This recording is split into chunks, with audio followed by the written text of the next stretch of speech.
बस बस नहीं क्लास करा देंगे। क्या है, कहीं जाना है क्या?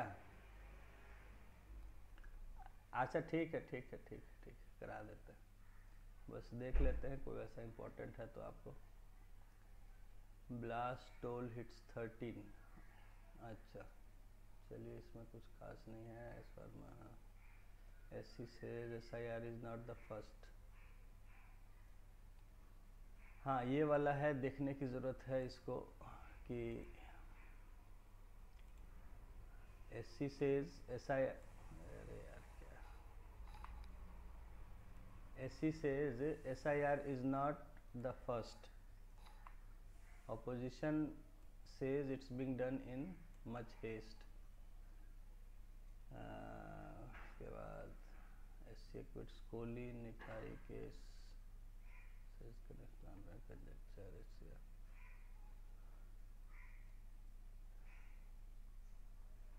चलिए इसमें tribal community drivers of India progress. हाँ ये एक अच्छा है, ट्राइबल कम्युनिटीज़ पर न्यूज़ आया है जुआल ओराम का, ट्राइबल अफेयर्स मिनिस्टर हैं, कि tribal communities are not just beneficiaries of government schemes but drivers of India's progress. आदिवासी जो हैं सिर्फ वो सरकारी स्कीम का फ़ायदा नहीं लेने के वाले लोग हैं, बल्कि वो विकास में देश के बहुत काम करते हैं। सही बात है।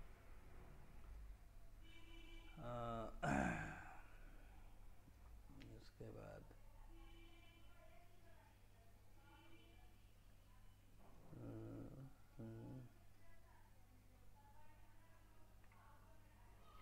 बिहार को लेके एक आर्टिकल है, उसको देख लीजिएगा पेज 4 पर, इलेक्शन को लेके।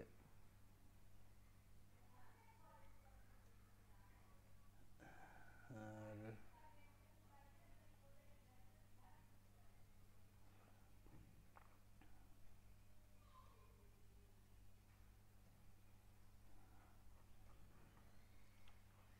चलिए ठीक है, इसको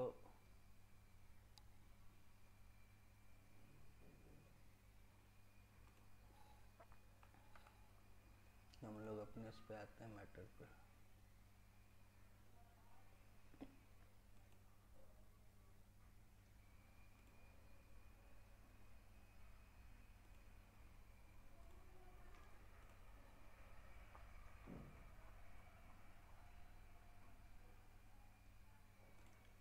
कल कहाँ तक हुआ था, हिस्ट्री पे आ जाते हैं। कल कहाँ तक हुआ था?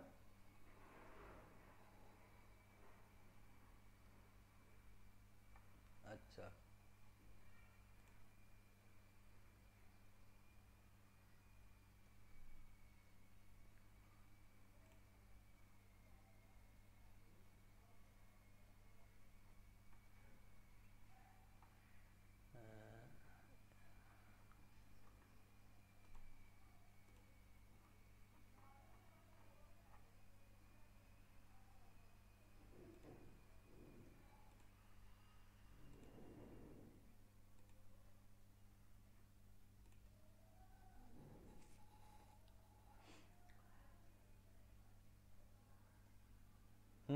ओके। तो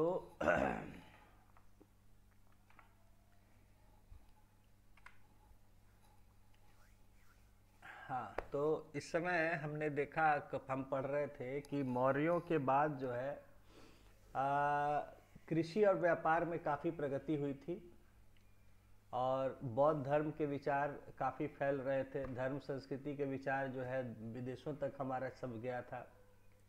तो जिससे कि जो दूर दूर के भी पूर्व के देश थे, उनसे हमारा कला साहित्य वहाँ जो है उन देशों में भी गया। अब यहाँ एक जातक कथा की एक कहानी आपको दी गई है उदाहरण के लिए। तो मैंने बताया था कि जातक कथा जो है, ये पूछा जाता है कई बार, पीटी में आता है कि जातक कथा क्या है। तो जातक कथा जो है बुद्ध के जीवन से जुड़े हुए, ठीक है, कुछ प्रेरक मतलब मोटिवेशनल इवेंट्स हैं, या बुद्ध ने जो है कुछ लोगों को जो कुछ मतलब समझाने के लिए उदाहरण दिए, कुछ कहानियों के, कुछ किस्सों के माध्यम से लोगों को कुछ समझाते थे, या कुछ और इस तरह की उस समय की जो भी घटनाएं हैं कुछ है, तो उनको जातक कथाओं में लिखा गया है। ठीक है, उनको कहते हैं जातक कथा। देखिए, तो एक निर्धन की चतुराई, एक गरीब व्यक्ति की यहाँ चतुराई इसमें दी गई कि कैसे वो अपना चतुराई दिखाता है गरीब होते हुए। जातक कथाएं आम लोगों में प्रचलित हैं, हमने भी बच्चे थे तो पढ़ते थे, अच्छा लगता था। एक जातक कथाएं आम लोगों में प्रचलित है जिनका संकलन बौद्ध भिक्षुओं ने किया था। ठीक है, तो इनको जो है, जो बौद्ध भिक्षु थे उस समय, जो बुद्ध के मानने वाले थे और भिक्षु के रूप में जिंदगी गुजारते थे, तो वो लोगों ने इन कहानियों को एक इकट्ठा किया। इस कथा में यह बताया गया है कि कैसे एक निर्धन व्यक्ति, एक गरीब व्यक्ति अपनी चतुराई से और व्यापार के माध्यम से धनी बन जाता है। तो कैसे वो अपना बुद्धि का इस्तेमाल करके धनी बन जाता है। एक शहर में एक गरीब व्यक्ति था, उसके पास खाने के लिए पैसा नहीं था। उसने एक मरा हुआ चूहा देखा। उस चूहे को उठाकर उसने एक दुकान के मालिक को एक सिक्के में उसकी बिल्ली के लिए बेच दिया। एक दुकान के मालिक को एक उसकी बिल्ली रखे हुए था, तो उसको खाने के लिए एक सिक्के के बदले उसको बेच दिया चूहा वो। दूसरे दिन बड़ी जोरों की आंधी आई। अगले दिन उस शहर में आंधी आई। वहां के राजा का बागीचा टहनियों एवं पत्तों से भर गया। तो आंधी आई तो पत्ती वगैरह टूट के और टहनी वगैरह टूट के फैल गया बागीचा में। तो राजा का माली उसे साफ करने के लिए परेशान था। अब माली जो था उसका, वो साफ करने के लिए कि भाई बागीचे में सब फैल गया है, टूट के टहनी और पत्ता जो है। तभी इस व्यक्ति ने बगीचे की सफाई का काम माली से इर्द शर्त पर ले लिया कि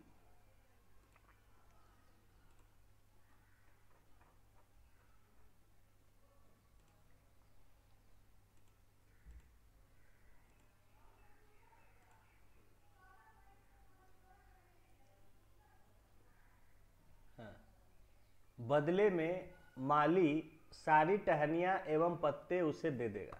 तो उसने जो है माली से कहा कि ठीक है, मैं इसको साफ कर दूंगा, लेकिन जितने भी ये पत्ते और टहनियाँ गिरे हैं टूट के, ये सब मैं रख लूँगा। तो माली तुरंत तैयार हो गया। उसी समय पास में बहुत से बच्चे खेल रहे थे।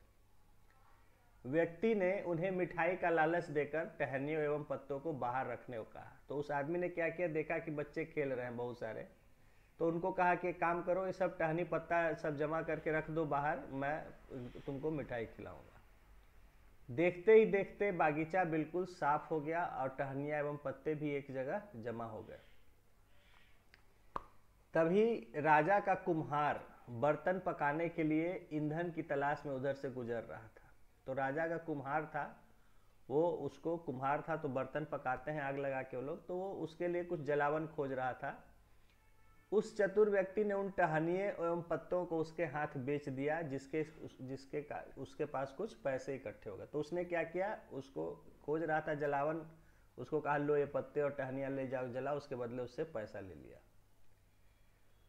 उसके बाद उस व्यक्ति को एक चतुराई सूझी। उसने एक बड़े बर्तन में पानी लेकर घास काटने वाले 500 लोगों को पानी पिलाया। तो उसने क्या किया, दिमाग लगाया, एक बड़ा बर्तन लिया, उसमें पानी भर के, और जो कहीं घास काटने वाले लोग सब काम कर रहे थे, सबको जो है पानी पिलाया इसने ले जाके। उसकी सेवा भक्ति देखकर घास काटने वालों ने उससे कहा कि तुमने हमारी प्यास बुझाई, बोलो हम तुम्हारे लिए क्या कर सकते हैं।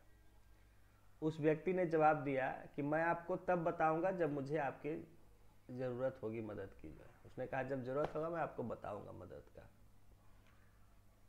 उसके बाद उस चतुर व्यक्ति ने उसके बाद एक व्यापारी से दोस्ती कर ली। एक व्यापारी था, उससे दोस्ती किया उसने। उस व्यापारी ने उसको बताया कि कल 500 घोड़ों के साथ एक बड़ा व्यापारी शहर में आ रहा है। तो वो व्यापारी उसको बताया कि कल 500 घोड़े लेके एक आज बड़ा व्यापारी है शहर में, घोड़े बेचने के लिए यहाँ आ रहा है। तभी उस व्यक्ति ने घास काटने वालों के पास जाकर कहा, तो जो घास काटने वालों को मदद किया था पानी पिला के, तो घास काटने वालों के पास जाके बोला कि एक गट्ठर घास, कल तुम सभी मुझे एक एक गट्ठर घास दे देना। सभी घास काटने वालों को बोला कि कल तुम सब लोग एक एक गट्ठर, यानी एक जो वो लोग बनाते हैं काट के बोझा, तो एक एक गट्ठर घास मुझे काट के सब लोग आदमी दे देना, और तुम लोग अपना जो घास काटते हो तब तक नहीं बेचना जब तक मेरी घास बिक नहीं जाए। तो इस तरह उस आदमी के पास उसने 500 गट्ठर घास जमा कर लिए। ठीक है। जब घोड़े के व्यापारी को कहीं घास नहीं मिला, क्योंकि मना किया था सबको कि जब मेरा पहले बिक जाए तभी बेचना, तो इसके पास 500 गट्ठर घास जमा हो गए थे। उसको जब कहीं से कोई बेच नहीं रहा था तो इससे 1000 सिक्के में उसने उससे सारा घास खरीद लिया। तो इस तरह जो है उसने 1000 सिक्का जो है कमा के एक अच्छा पैसा वाला बन गया। ठीक है। तो यहाँ पर ये एक कहानी दी गई है कि कैसे एक बुद्धि का इस्तेमाल करके जो है अच्छा पैसा उसने जमा कर लिया।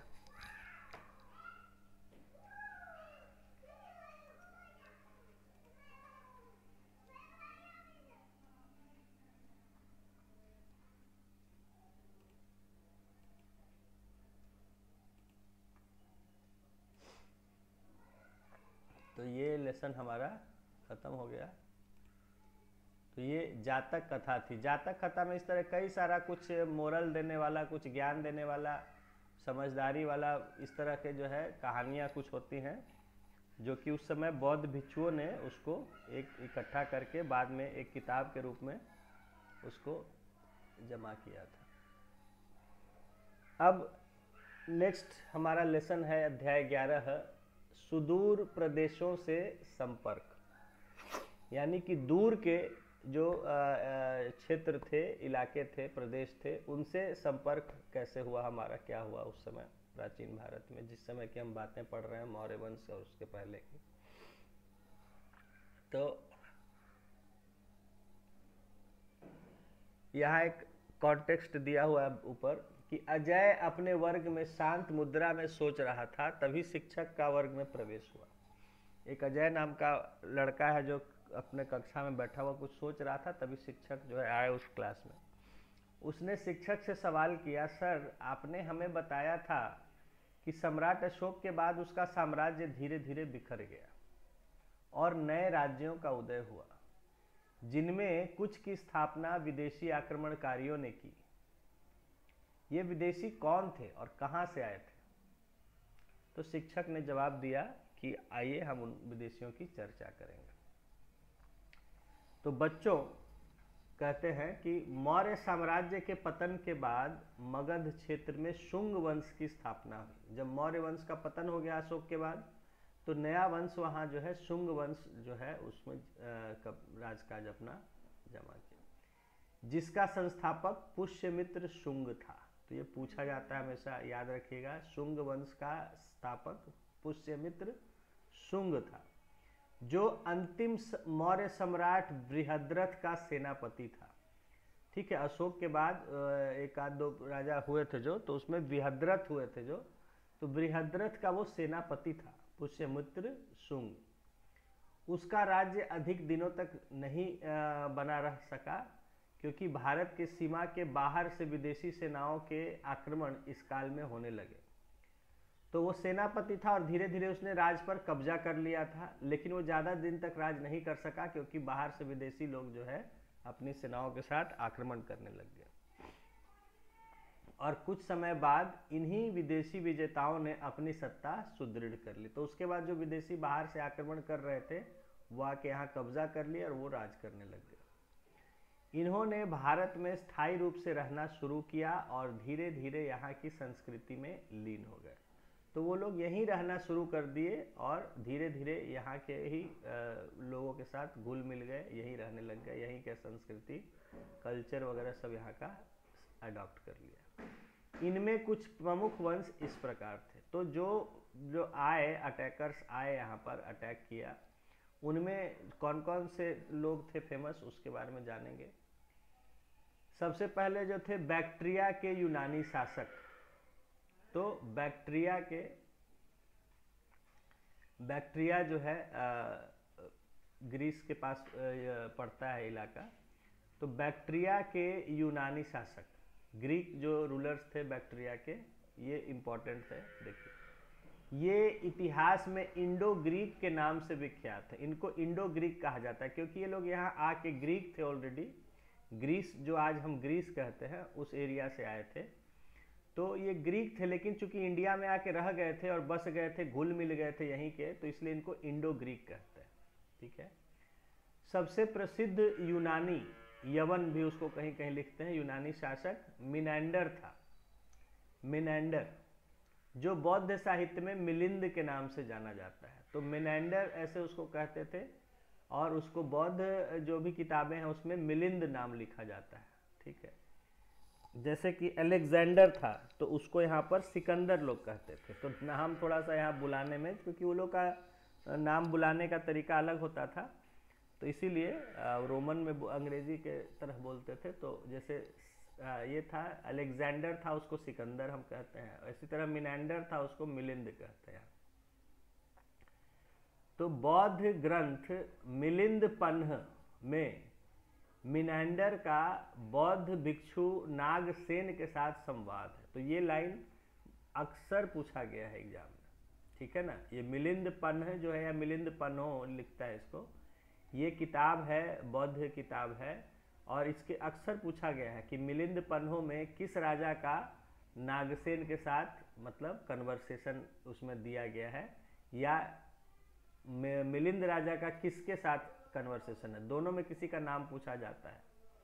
तो ये लाइन भी एकदम याद करने की है कि बौद्ध ग्रंथ जो मिलिंद पन्ह या मिलिंद पन्हो है, उसमें जो राजा मिनेंडर था जो कि इंडो ग्रीक था, और वो बौद्ध भिक्षु नागसेन के साथ बातचीत जो है वो पूरा उस किताब में क्या बातचीत हुई है, दोनों में डिस्कशन हुआ है, वो इसमें लिखा गया है। नागसेन के संपर्क में आने के बाद मिनेंडर बौद्ध धर्म का अनुयायी बन गया। तो जब नागसेन से कन्वर्सेशन जब मिलते हैं मिनेंडर और उनसे बातचीत, उनके बातचीत सुनते हैं, प्रभावित होते हैं, वो बौद्ध धर्म को मानने लग गया जो है, और उसके बाद से उसको मिलिंद लोग यहाँ कहने लग गए। इसकी राजधानी साकल, उसकी राजधानी जो थी साकल, आजकल का जो सियालकोट है, ठीक है, उस समय शिक्षा का प्रमुख केंद्र था। सियालकोट ये बिल्कुल बॉर्डर पे पड़ता है, ठीक है, पंजाब और पाकिस्तान के जो है, जो पंजाब है आज का, उसका बॉर्डर सियालकोट, मेरे ख्याल से ये पाकिस्तान में ही चला गया है शायद सियालकोट। तो बॉर्डर के बिल्कुल, हाँ, तो बॉर्डर के बिल्कुल सटे हुए हैं। तो ये उस समय का, आज का सियालकोट उस समय साकल कहते थे, जो कि उस समय शिक्षा का एक प्रमुख केंद्र था, वही उसकी राजधानी थी मिनेंडर की। उसी क्षेत्र में ये जितने लोग आते थे बाहर से, वही उसी साइड में रूल करते थे। अफगानिस्तान, पाकिस्तान और पंजाब का जो हमारा इलाका था, उस क्षेत्र में ज़्यादा ये शासन करते थे। यूनानी संपर्क का भारत पर व्यापक प्रभाव पड़ा। तो यूनानी लोगों के संपर्क में आने से, यानी कि जो यूरोप से आए थे, ग्रीस तरफ से आए थे लोग, तो उनके कांटेक्ट में आने से यहाँ के लोगों, हमारे भी बहुत सारी बातों पर प्रभाव पड़ा। क्या प्रभाव पड़ा? भारत में चिकित्सा यानी मेडिसिन, जो यहाँ हम लोग दवा वगैरह जो इस्तेमाल करते थे बीमारी सब के लिए, इलाज के लिए, चिकित्सा पद्धति, हाँ चिकित्सा पद्धति यानी पूरा है वो बीच में कॉमा आ गया है, चिकित्सा पद्धति यानी जो मेडिकल सिस्टम था यहाँ का, मेडिसिन का, विज्ञान साइंस, ज्योतिष विद्या एस्ट्रोलॉजी, और सिक्के बनाने की कला मिंटिंग, इन सब में परिवर्तन आए। तो हमने क्या है कि वहाँ से बहुत सारी बातों को सीखा। जैसे वहाँ, क्योंकि ग्रीस का भी जो है, ग्रीस का, यूनान का, ये सब काफ़ी डेवलप था। वहाँ भी एक अलग तरह का मेडिसिन सिस्टम था, वहाँ साइंस का एक अलग तरह से डेवलपमेंट हुआ था, एस्ट्रोलॉजी भी काफ़ी ग्रीस में डेवलप था, और वहाँ सिक्के बनाने की कला। तो इन सब को जो है हमने वहाँ से कुछ बातों को सीखा और अपने में मॉडिफाई किया। जबकि धर्म एवं दर्शन के क्षेत्र में, धर्म एवं दर्शन के क्षेत्र में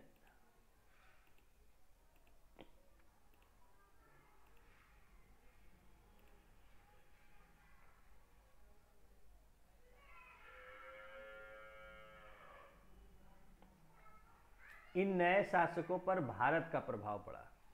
तो ये बातें हमने तो उनसे सीखी, यानी कि मेडिसिन और साइंस और एस्ट्रोलॉजी और मिंटिंग, सिक्का बनाना, ढालना, ये सब हमने उनसे सीखा। उनका काफ़ी डेवलप था उस समय। और धर्म और संस्कृति जो है वो उन्होंने यहाँ से सीखा, जो है यहाँ का धर्म संस्कृति अडॉप्ट किया। तो ये एक तो हुआ गया ये इंडो ग्रीक जो है, जिसमें कि मिनेंडर एक इम्पॉर्टेंट राजा था जो कि बौद्ध में हो गया था कन्वर्ट। दूसरे थे शक, दूसरे जो थे ग्रुप जो इन्वेडर्स थे, आक्रमणकारी थे, उनको वो शक थे। देखिए यवन शासकों के पतन के बाद, अब इनका जो यवन इनको बोलते थे, इनको यवन भी कहते थे, जो इंडो ग्रीक थे, इनका जब खत्म हो गया इसके बाद फिर जो है कैप्चर कर लिए वो थे शक। यवन शासकों के पतन के बाद सिथियन बिन को, उस समय जो क्षेत्र था उसको सिथिया कहा जाता था। जो ग्रीक्स और इधर वाला एरिया था SCY, उसमें SCYTHIA, सिथिया, ठीक है। तो वहाँ से आने वालों को सिथियंस कहते थे।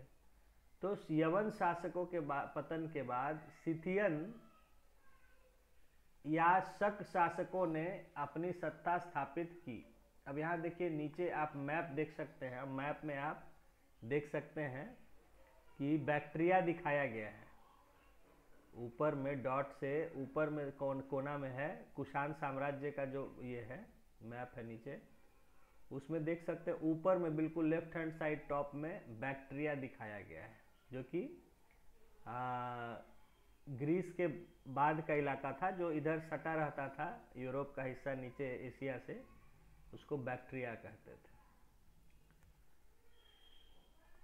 खैर, तो ये देखिए कि वहाँ से इंडो ग्रीक्स के बाद जो सिथियंस थे या शक, उनको शक शासक कहते थे, उन्होंने अपनी यहाँ सत्ता स्थापित कर ली। यह मूलतः मध्य एशिया के निवासी थे।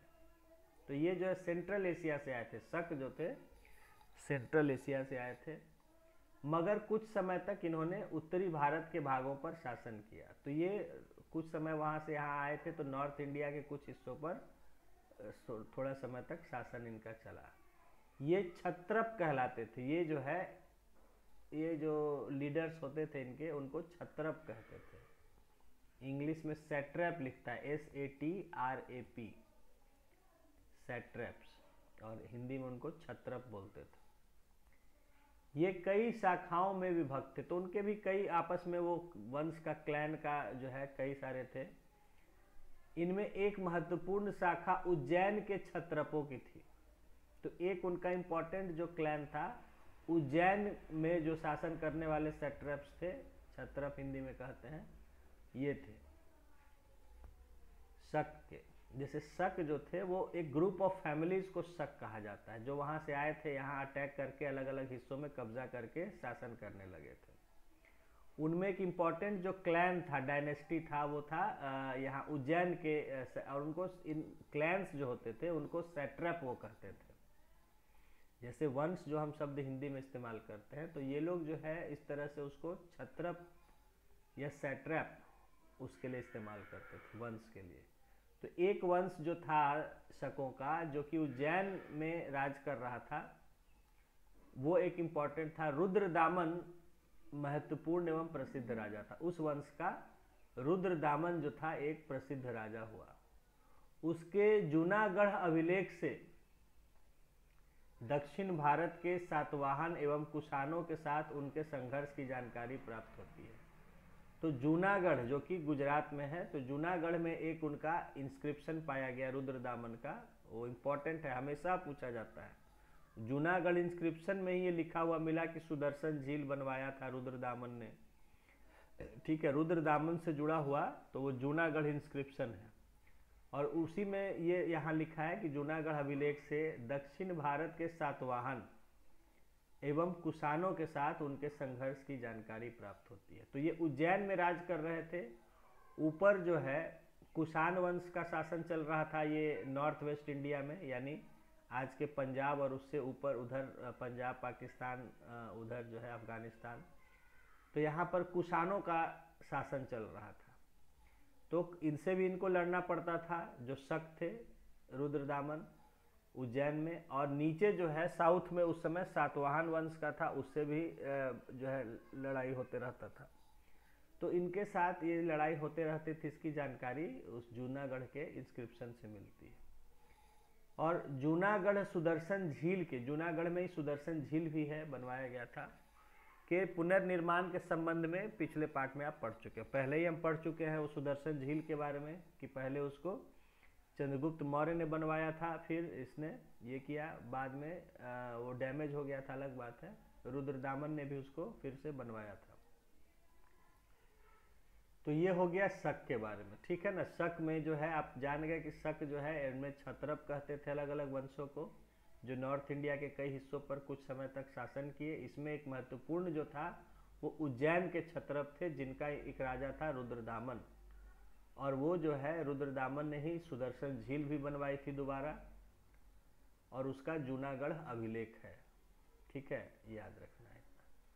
अब दूसरे जो फिर इनके बाद जो है शक के बाद कुषाण, जो आपने पढ़ा, कुषाण ऊपर थे। विदेशी आक्रमणों की श्रृंखला में कुषाणों का स्थान सबसे महत्वपूर्ण है। अच्छा, ये जो शक है, शक ये जो लिखा हुआ है, ये इन्हीं शक के नाम पर हमारा जो गवर्नमेंट के द्वारा जो फॉलो किया जाता है कैलेंडर, वो शक संवत चलता है ऑफिशियल।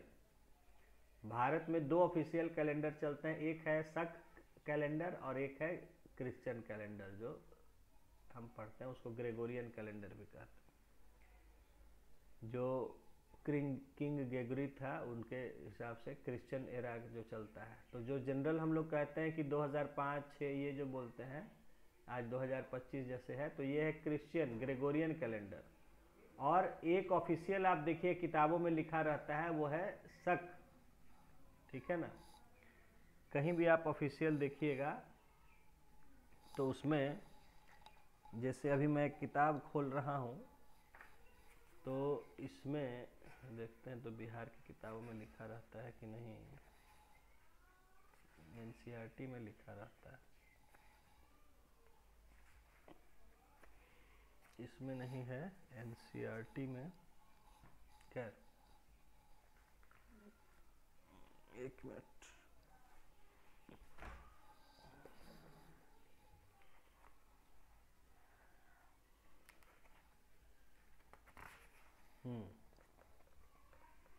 जैसे देखिए मैंने एक बिहार की नई किताब निकाली है जो कि एनसीईआरटी का उन्होंने पब्लिश किया है। तो इसमें देखिए लिखा हुआ है ऊपर, प्रथम संस्करण फर्स्ट एडिशन अगस्त 2024 और श्रावण 1946, श्रावण दोनों लिखा हुआ है। अगस्त 2024 ये क्रिश्चियन कैलेंडर के हिसाब से हुआ महीना और साल, और ये शक कैलेंडर जो है इसके अनुसार श्रावण, हिंदी का महीना जो श्रावण चलता है, और साल कौन सा है, 1946। क्यों? क्योंकि ये जो है 78 साल पीछे चलता है, 78 साल क्रिश्चियन कैलेंडर से पीछे चलता है। पीछे इसलिए चलता है कि ये जो है शुरुआत इसकी हुई थी ये इसके 78 साल पहले, समझ गए। जहाँ से हमारा ये क्रिश्चियन का जीरो स्टार्ट हुआ था, यानी बर्थ ऑफ जीसस क्राइस्ट जिस साल हुआ, उसके 78 साल पहले ये शक कैलेंडर शुरू हो चुका था। तो इसलिए आज के उससे 78 साल पीछे चलता है, ठीक है। तो 2024 में 78 घटाइएगा तो आ जाएगा 1946। इस तरह आप कन्वर्ट कर सकते हैं। हाँ, सबसे देखिए ये हो गया ऑफिशियल जो कैलेंडर है हमारा भारत सरकार का, तो उसमें एक तो शक यूज़ करते हैं और एक जो है ये ग्रेगोरियन यूज़ करते हैं। और हिंदू लोग जो है, हम लोग अपना वो विक्रमी संवत फॉलो करते हैं, ठीक है। विक्रमी संवत वो जो है 58 साल पहले चलता है क्रिश्चियन से, ठीक है, बाद में आया है।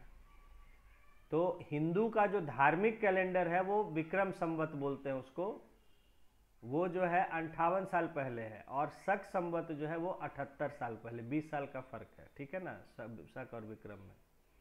तो जो भी आप ऑफिशियल पब्लिकेशन देखेंगे सरकार का, जो भी कुछ जहाँ भी दोनों डेट लिखा रहेगा, क्रिश्चियन में भी लिखा रहेगा और इसमें भी, शक में भी लिखा रहेगा। तो इसलिए आपको कभी क्वेश्चन आता भी था, आया भी है कि भारत सरकार का ऑफिशियल कैलेंडर, तो ऑप्शन में या तो शक कैलेंडर होगा या ग्रेगोरियन भी कहते हैं, ग्रेगोरियन ही नाम है सही उसका, राजा ग्रेगोरी के नाम से वो चलता है, ग्रेगोरियन कैलेंडर। ये दोनों ही ऑफिशियल है, भारत सरकार द्वारा इस्तेमाल होते हैं। और हिंदू धर्म में जो हम लोग इस्तेमाल करते हैं, वो आप पंचांग वगैरह देखते हैं, उसमें विक्रमी संवत वो बोलते हैं, वो राजा विक्रमादित्य के नाम, उसके शासन से जुड़ा हुआ है। 78 साल का फर्क है ऑफिशियल में, और जो हमारा है विक्रमादित्य के नाम से विक्रमी संवत, वो 58 20 साल बाद है। तो ये अब कहिए कि सर ये जो है शक संवत जो चलता है, ठीक है, ये किसके नाम से चलता है? तो ये शक संवत चलता है, अभी जो आप पढ़ने जा रहे हैं राजा कनिष्क, राजा कनिष्क का अभी नाम आएगा। ये जिस साल इन्होंने सिंहासन पर अपने आप को राजा का पदवी दिया था, सिंहासन पर कब्जा किया था, तो सिंहासन पर जब इनका ये क्या बोलते हैं उसको, राज तिलक हुआ था, उसी साल को रेफरेंस मानते हैं, जिस साल कनिष्क जो है सिंहासन पर बैठे थे, तो वो शक संवत उसी को कहते हैं। और विक्रमी संवत जो है उसके बाद राजा विक्रमादित्य जो है जब सिंहासन पर बैठे थे, तो उसको वो लेते हैं विक्रमी संवत, ठीक है। हाँ, ये लोग अच्छे राजा थे, ठीक है। तो जैसे कनिष्क जो था, ये बहुत महान अपने समय का राजा था, ये भी कुषाण वंश का। देखिए अभी कुषाण आ रहा है, इसमें आएगा ही।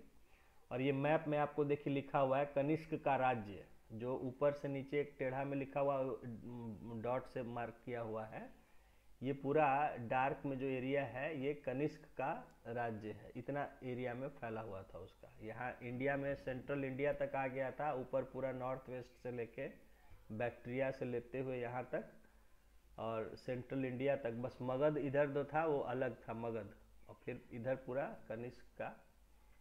हाँ देखिए, तो कुषाण के बारे में हम पढ़ रहे हैं कि विदेशी आक्रमणों की श्रृंखला में कुषाणों का स्थान सबसे महत्वपूर्ण है। सबसे जो इम्पोर्टेंट रूलर्स रहे, जो विदेशी उस समय अटैक किए और यहाँ कब्जा किए और शासन किए, उसमें सबसे इम्पोर्टेंट थे कुषाण। कुषाण यूची कबीला की एक शाखा थे। एक यूची कबीला, उस समय यूची बोलते थे, अब नाम होगा, कबीला था, यानी कि एक तरह का आदिवासी का जो वंश होता है उसको कबीला कहते हैं। तो उस वंश कबीला के एक ये ब्रांच था कुषाण। भारत में इस वंश का प्रथम शासक कुजुल कडफिसेस हुआ। तो देखिए ये भी पूछा गया है कई बार, ठीक है, ये सब याद रखने का फैक्ट है कि कुषाण वंश का स्थापक कौन था यहाँ, तो कडफिसेस, ठीक है। कडफिसेस इंग्लिश में KADPHISES, कडफिसेस लिखते हैं, आप देख लेंगे इसमें। तो ये था फर्स्ट जो रूलर था कुषाण का, वो था कडफिसेस, पूरा नाम है कुजुल कडफिसेस। उसने काबुल और कश्मीर में अपनी सत्ता स्थापित की। उसने जो है काबुल यानी अफगानिस्तान पाकिस्तान का इलाका, और इधर कश्मीर में पूरा अपना रूल इस्टेब्लिश किया। इस वंश का सबसे महान शासक कनिष्क था। कनिष्क का मूर्ति भी बहुत जगह जो है वो मिलता है, गांधार शैली में, उसका भी फोटो वगैरह बुक्स में मिल जाता है, टूटा हुआ उसका है। तो आज भी आप अफगानिस्तान में जाइएगा, अफगानिस्तान अगर आप जाइएगा, वहाँ का सबसे नामी होटल कनिष्का ही है, उसी के नाम पर है, ठीक है। जैसे हम लोग यहाँ अशोक का नाम रखते हैं, सम्राट अशोक था, वैसे वहाँ कनिष्क का नाम, आज भी आप जाइएगा। हाँ, तो अब जुड़ा हुआ था, उससे जुड़ा ही हुआ था सब। तो अफगानिस्तान, देखिए उस समय इंडिया जैसा तो कुछ नाम ही नहीं था ना। अब वो तो अरे देखिए, जमीन इंडिया का कैसे कहिएगा, इंडिया का कुछ लिखा हुआ थोड़े था कहीं। इंडिया का फॉर्मेशन देखिए अंग्रेजों के बाद हुआ, उससे पहले जिनका जहाँ शासन चलता था उसके नाम से वो जगह जाना जाता था। जब जो रूलर आया, जितने एरिया में उसने शासन किया, हाँ भाई यहाँ उसका इलाका है। जैसे अभी आपको मैप में दिखाया जा रहा है कि कनिष्क का राज्य, तो इतना इलाका में कनिष्क का, ये कनिष्क का राज्य कहा जाता था कि कनिष्क का साम्राज्य था। तो इस तरह से राजाओं के द्वारा लोग जानते थे, ठीक है ना। तो ऐसा कोई जगह बंधा हुआ नहीं था कभी इस राजा के अंदर। अभी जमीन तो वहीं का वहीं रहता है, पहाड़ नदी जंगल ये सब कहीं चले इधर उधर थोड़े होते हैं, वो तो जैसे थे हजारों लाखों साल से वैसे ही है। कभी उस पर ये वंश शासन कर रहा है, कभी वो वंश शासन कर रहा है, कभी ये कह रहा है ये नाम पड़ रहा है, कभी कोई उसको कुछ नाम पड़ता था, बाद में उसको आपने मध्य प्रदेश हो गया, छत्तीसगढ़ बट गया अलग राज्य। जंगल तो जो जमीन था जो वहाँ का वही है, खाली नाम हम लोग बदलते रहते हैं। कभी यूपी था अब उत्तराखंड हो गया, कभी बिहार में था वो झारखंड हो गया, नाम बदलते रहिए, जमीन जंगल तो वैसे ही रहते हैं। तो वैसे ही है कि ये जो एरिया था अभी कनिष्क का राज्य कहा जा रहा है, कनिष्क का शासन इतने एरिया था, ये पूरा कनिष्क का साम्राज्य था। तो वो राजा के नाम से पड़ता था, जब राजा एक आया दूसरा आया उसके नाम से हो गया। खैर, तो ऐसा नहीं है अफगानिस्तान अब उसका नाम अफगानिस्तान पड़ा हुआ है, हो सकता है 100 साल बाद उसका कुछ और नाम हो जाए। तो इंडिया जैसे आप कहते हैं, इंडिया एज ए कंट्री, वो तो आज़ादी के बाद, आज़ादी के पहले भी नहीं था इंडिया, तब ब्रिटिश इंडिया था और फिर प्रिंसली स्टेट्स थे, ठीक है ना। आज जो इंडिया का आप स्ट्रक्चर जिस तरह से देखते हैं ये तो आज़ादी के बाद बना है ना, उससे पहले सब अलग अलग अपना क्षेत्र थे, है ना, अलग अलग एरियाज थे। खैर, तो कुषाण वंश का सबसे महान शासक कनिष्क था।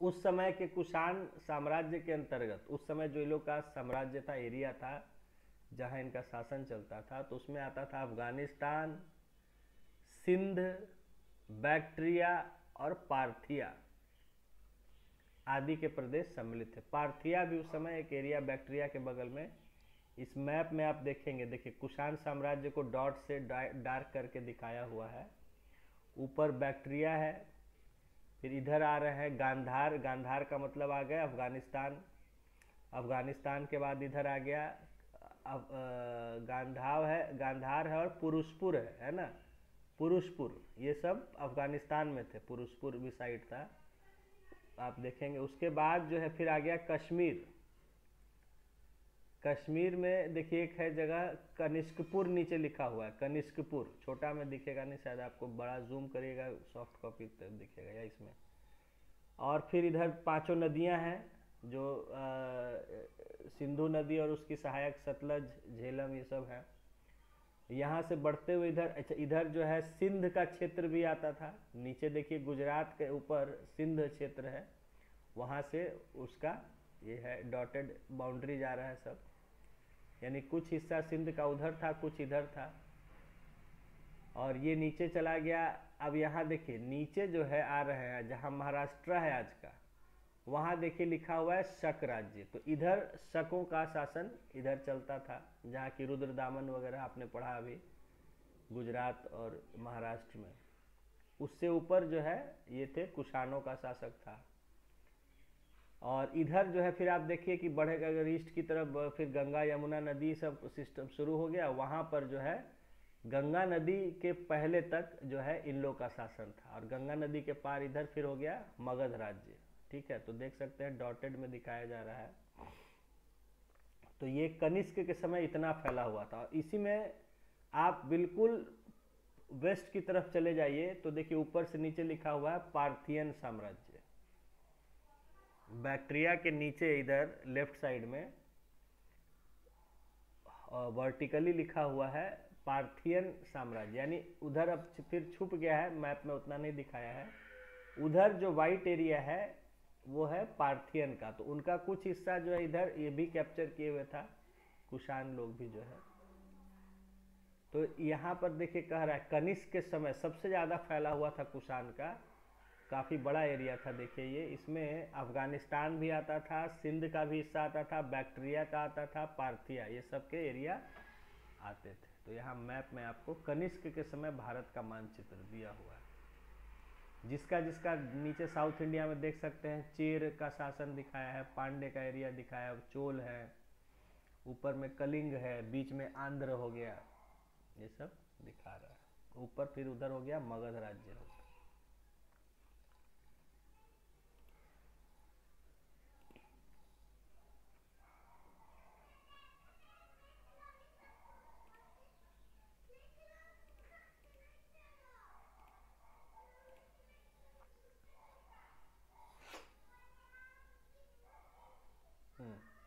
अब देखिए, कनिष्क मगध पर आक्रमण कर प्रसिद्ध विद्वान अश्वघोष को अपनी राजधानी पुरुषपुर ले आया था। कनिष्क ने जो है, क्योंकि बाद में मगध एम्पायर कमजोर पड़ गया था अशोक के बाद, तो उसने इस पर अटैक किया था मगध पर, और यहाँ का विद्वान उस समय जो थे नामी अश्वघोष, उनको अपने साथ ले गया था। कनिष्क की राजधानी थी पुरुषपुर। अभी मैंने आपको बताया कि कश्मीर में नीचे उस समय का जो था पुरुषपुर ले गया था। पुरुषपुर जो आज का पेशावर हो गया, उसी पुरुषपुर को, जो बहुत उस समय इंपॉर्टेंट था, राजधानी था कनिष्क का, वो पेशावर। देखिए पेशावर आज तक उसका पाकिस्तान का उस समय बिजनेस टाउन था फेमस, पेशावर। तो वही पुरुषपुर उस समय कहते थे उसको, आज पेशावर बाद में कहने लग गया। भारत के बाहर भी कनिष्क ने अपने साम्राज्य का विस्तार करने के उद्देश्य से कई सैनिक अभियान किए और विशाल भूभाग को अपने राज्य में मिलाया। तो कनिष्क ने भारत में नहीं बल्कि आसपास का जो, यानी उस समय का तो भारत ही का इलाका था, चंद्रगुप्त मौर्य का शासन वहाँ तक चलता था, तो वो सब इलाकों पर जो, यानी कि अफगानिस्तान, पाकिस्तान, सिंध, ये सब का इलाका जो था, उन सब को भी अपने राज्य में मिलाया। बल्कि पार्थिया तक, उधर ईरान की तरफ भी बढ़ रहा था।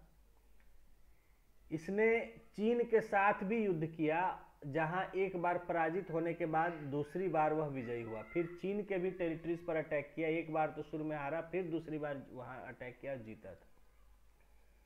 मौर्य साम्राज्य के बाद उसने भारत में पहली बार एक विशाल साम्राज्य की स्थापना की। जब मौर्य साम्राज्य बिखर गया अशोक के बाद, तो दूसरा जो बड़ा एम्पायर था काफी बड़ा, वो इसी का था, कनिष्क का था। आज देखिए, मैंने बताया कि आज भी आप अफगानिस्तान में जाइएगा तो कनिष्क को वहाँ लोग बहुत ही महान मानते हैं। उसके मतलब समझिए कि उसी के नाम पे सारा वहाँ का फेमस चीज़ है, ठीक है। तो बहुत वहाँ मानते हैं कनिष्क को, और इसलिए भी हम लोग का वो जो है एक लिंक है, ठीक है ना, कल्चरल लिंक अफगानिस्तान से। और आज भी हम उसी को यूज़ कर रहे हैं। देखिए आज भी तालिबान का वहाँ चल रहा है शासन, तो तालिबान तो पाकिस्तान के बिल्कुल खिलाफ रहता है, लेकिन हम लोग का वो फिर भी फेवर में रहता है अगर सही। तो आज लीडरशिप जो है उसको थोड़ा सा खुश रखे हुए है, क्योंकि भाई संबंध बनाए रखना ज़रूरी है। अच्छा, तो उससे क्या है कि देखिए मोदी ने थोड़ा सा यहाँ पॉलिटिक्स भी किया है, उनको खुश कर दिया और उनको कहा कि मारो पाकिस्तान वालों को, ठीक है ना। तो उन्होंने पाकिस्तान वालों को उधर मार बम गोली चलाए हुए बॉर्डर पर जो है हालत ख़राब किए हुए है। ये देखे मोदी समझदारी दिखाए कि हम लोग डायरेक्ट अटैक करेंगे तो बदनाम हो जाएंगे, उन्हीं से करवाते हैं। और इसीलिए उसको बुलाया था यहाँ, तालिबान का जो लीडर है उसको यहाँ बुलाया था जो है समिट में। तो हालांकि इसका थोड़ा आलोचना किया था बहुत से लोगों ने कि तालिबानी लोगों के साथ मिलना ठीक नहीं है, वो लोग भी मतलब थोड़ा एक्सट्रीमिस्ट होते हैं। जैसे वहाँ पर उन्होंने बहुत कड़ा मुसलमान शासन चलाए हुए हैं। तालिबानी लोग है दम मुस्लिम में एक्सट्रीम, जैसे यहाँ आरएसएस है, जैसे हिंदुओं में आरएसएस है, वैसे मुसलमानों में तालिबानी है, ठीक है ना। कहते हैं कि नहीं बुरके से बाहर आँख भी नहीं दिखना चाहिए, पूरा बुरका पहन के रहो ऊपर से नीचे, ठीक है। तो इस तरह के कट्टर मुसलमान सोच उनका होता है, और मतलब ज़्यादा दिखावा दिखावा में नहीं रहते हैं। तो वो अभी वहाँ पर लोगों को हाल बेहाल किए हुए हैं। अफगानिस्तान के भी लोग बेचारे जो थोड़ा सा मॉडर्नाइज होना चाह रहे थे, तो उनको फिर से ट्रेडिशनल में कहा कि सही तरीके से रहो। तो खैर, तो पाकिस्तान पर अक्सर उनका ये चलते रहता है। तो पाकिस्तान को टाइट किए हुए अभी लड़ाई चल रहा है पाकिस्तान और तालिबान में। तो थोड़ा सा राजनीति यहाँ पे कर दिया है यहाँ मोदी जी ने, कि उनको बुला लिया, थोड़ा अच्छा से उनको इज्जत किया खूब। तो आई थी यहाँ, तो उनके मीटिंग से सारी महिला रिपोर्टर निकल के भाग गई, क्योंकि महिलाओं को काफ़ी वो थोड़ा सा वो करते हैं वहाँ, टाइट करते हैं। तो यहाँ महिलाओं ने बहुत सवाल उठाए थे कि भाई उनको बुलाने की ऐसा ज़रूरत नहीं था यहाँ, लेकिन ठीक है, पाकिस्तान को भी टाइट करना ज़रूरी था। हाँ, तो यहाँ देखिए कि हाँ, कनिष्क, तो वही मैं बता रहा था कि कनिष्क जो है, राजा कनिष्क आज भी हमारे वो लिंक का काम करते हैं भारत और अफगानिस्तान, क्योंकि अफगानिस्तान में आज भी उनको बहुत इज्जत करते हैं। और हम लोग भी कनिष्क का देखिए, हम लोग सोचे कि कैलेंडर हमारा जो है ऑफिशियल वो राजा कनिष्क से ही जुड़ा हुआ है। और भी बहुत सारा कल्चरल चीज़ है यहाँ पर जो, हाँ देखिए, तो यहाँ लिखा हुआ है कि मतलब मौर्य साम्राज्य के बाद कनिष्क ने ही एक बहुत बड़ा साम्राज्य यहाँ इस्टेब्लिश किया। रेशम मार्ग, जहाँ से रोम एवं चीन के बीच रेशम का व्यापार होता था, रेशम मार्ग बोलते थे, सिल्क रूट कि रेशम, क्योंकि उस समय रेशम जो था वो बहुत ही पसंद किया जाता था शाही लोगों के द्वारा। एक ऐसा फैब्रिक था चमकदार और मुलायम, तो जो राजघराने और इस तरह के लोग होते थे एलीट, वो इसको पहन के बहुत अपना मतलब एक गौरव और स्टेटस महसूस करते थे कि इतना चमकदार इसका बना हुआ कपड़ा। तो रेशम का उस समय ट्रेड बड़ा ही फायदेमंद, बहुत खूब पैसा दे के खरीदते थे रेशम को, ऐसा नया चीज़ देखे थे कि चमकता था बिल्कुल। तो रेशम का ट्रेड होता था, चाइना में बहुत होता था रेशम, तो चाइना से यहाँ लैंड रूट से जाता था वहाँ रोम तक, रोम तक भाई रेशम का गया हुआ था। तो रोम के भी शासक जो थे वो रेशम का पहनना चाहते थे, तो वहाँ पर जो है जाता था रेशम बिकने के लिए। तो ये पूरा रूट जो था कि जो एशिया से लेके वहाँ यूरोप तक जाता था, लैंड रूट था, ज़मीन पहाड़ों पर दर्रों पैसेजेस से होते हुए पासेज से पहुँचते थे लैंड रूट से। तो इसको सिल्क रूट कहते थे, रेशम का व्यापार। महीनों लगते थे जाने में, पैदल लोग जाते थे खच्चरों के साथ। तो यही कहा जा रहा है कि रेशम मार्ग, जहाँ से रोम एवं चीन के बीच रेशम का व्यापार होता था, पर उस पर कुषाण साम्राज्य का नहीं, क्योंकि भाई पूरा ये एरिया जो था चाइना से लेके उधर जाने वाला है पूरा, तो कुषाण का एरिया आता था, तो इस पर इनका कंट्रोल था, टैक्स वसूलते थे। इस व्यापारिक मार्ग पर नियंत्रण के कारण भारत का व्यावसायिक संपर्क पश्चिम एशिया एवं यूरोप के देशों के साथ हुआ। तो चूंकि ये रूट हमारे टच में था, इसीलिए हमारा जो बिजनेस था, वो ट्रेड था हमारा, वेस्ट एशिया के साथ भी होता था, पश्चिम एशिया यानी उधर चला गया तो पहुंच गया आप ईरान, इराक वगैरह जो पूरा एरिया है, और इधर यूरोप का कंट्री, इनके साथ भी हमारा ट्रेड होता था इसी रूट से। कनिष्क की राजधानी में बड़े बड़े विद्वान मौजूद थे। कनिष्क भी अपने राजधानी में बड़े बड़े विद्वानों को रखता था। अश्वघोष उस समय का नाम ही था, उसने लिखा है बुद्धचरित, बुद्धचरित किताब लिखी है अश्वघोष ने। तो अश्वघोष के अलावा पार्श्व, वसुमित्र, नागार्जुन, ये सब उसके राजसभा के रत्न थे, उसके राजसभा में थे। तो ये सब भी नाम याद रखना है, पूछा जाता है कि अश्वघोष, पार्श्व, वसुमित्र किसके दरबार में थे? कनिष्क के। नागार्जुन किसके दरबार में थे? कनिष्क के। ठीक है, नागार्जुन भी उस समय के बहुत बड़े ये थे, विद्वान थे, बहुत बड़े विद्वान थे नागार्जुन, तो कनिष्क के ही वो दरबार में थे। अब आता है बौद्ध धर्म का विस्तार। बौद्ध धर्म के विस्तार को देखते हैं। धर्म के क्षेत्र में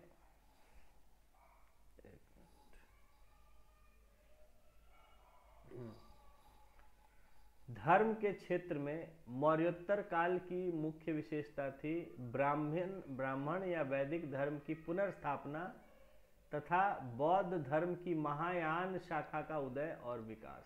देखिए, तो मौर्यों के बाद, मौर्योत्तर काल बोलने मतलब मौर्य के खत्म होने के बाद, तो मौर्योत्तर काल के बाद धर्म के क्षेत्र में क्या हुआ कि जो हमारा पहले से ब्राह्मण धर्म या वैदिक धर्म चला आ रहा था, जो हमारे यहाँ आज सनातन धर्म कहा जाता है, ठीक है ना, उस समय तो जो भी वेदों के समय का जो धर्म था, जिसमें कि ब्राह्मण बहुत अपने आप को उच्च पदवी पर, अपने उच्च पोजीशन पर रखे हुए थे और उनका दबदबा था धर्म पर, तो बाद में मैंने आपको बताया कि ये जो है खाली दिखावे में कन्वर्ट हो गया था, तरह तरह के कर्म कांड संस्कार।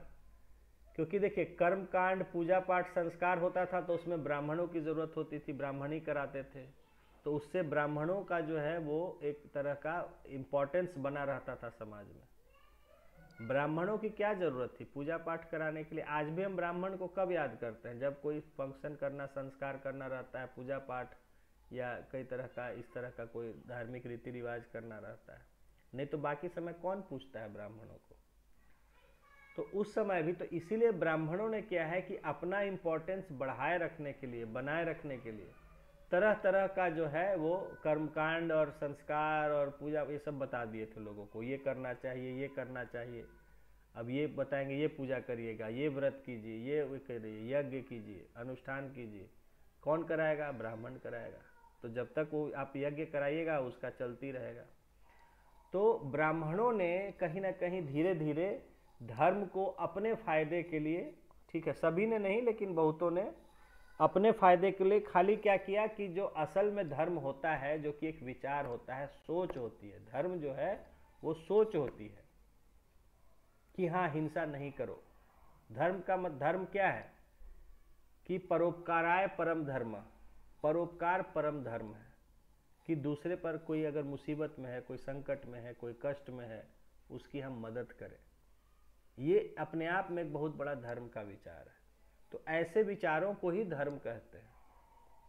लेकिन ब्राह्मणों ने क्या किया कि उस विचार से बदल के उसको कर्मकांड में बदल दिया। ये पूजा, वो पूजा, ये यज्ञ, वो यज्ञ, ये हवन, वो हवन, और करिए कराइए और ब्राह्मणों को देते रहिए दक्षिणा और जो भी कुछ मांगेंगे।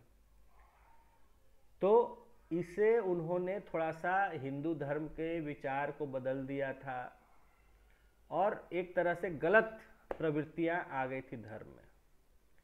तो इन्हीं प्रवृत्तियों को फिर से दूर करने का काम किया था बुद्ध और महावीर ने। लोगों को समझाने का काम किया कि देखिए ये झूठे रीति रिवाज से क्या है, कभी आप ये पूजा करवा रहे हैं, कभी वो पूजा करवा रहे हैं, और जो आदमी आपके आसपास कोई भूखा है, गरीब है, बीमार है, उसको आप कोई ध्यान भी नहीं दे रहे हैं। ये कैसा धर्म है?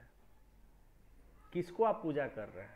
किसको चढ़ावा इतना यज्ञ में जला रहे हैं, ये बलि दे रहे हैं, वो बलि दे रहे हैं, ये जला रहे हैं, घी से हो रहा है, और किसी को आप रोटी भी नहीं खिलाने के तैयार हैं जो भूखा है। तो ये कैसा धर्म है? तो ये बुद्ध और महावीर ने लोगों को समझाया। बहुत से लोग उनके विचार से जो प्रभावित हुए, या तो बौद्ध धर्म को ही अपना लिए, मतलब उन्हीं का बात पर चलने लग गए, या महावीर ने जो कहा तो जैन कहलाए वो लोग। लेकिन हिंदू धर्म में भी क्या हुआ कि इससे लोगों की सोच का थोड़ा बहुत से लोग सुधरे कि नहीं नहीं हम लोग भटक गए थे इस सब ब्राह्मणों के चक्कर में। तो फिर से उस धर्म को पुनर्स्थापना मतलब रीस्टैब्लिश किया गया, यानी फिर से जो प्योर हिंदू धर्म जिसको हम सनातन धर्म भी आज कहते हैं, उसको उसमें से ये गलत बातें निकाली गई कि खाली गलत ये सब रीति रिवाज संस्कार करना ये धर्म नहीं है।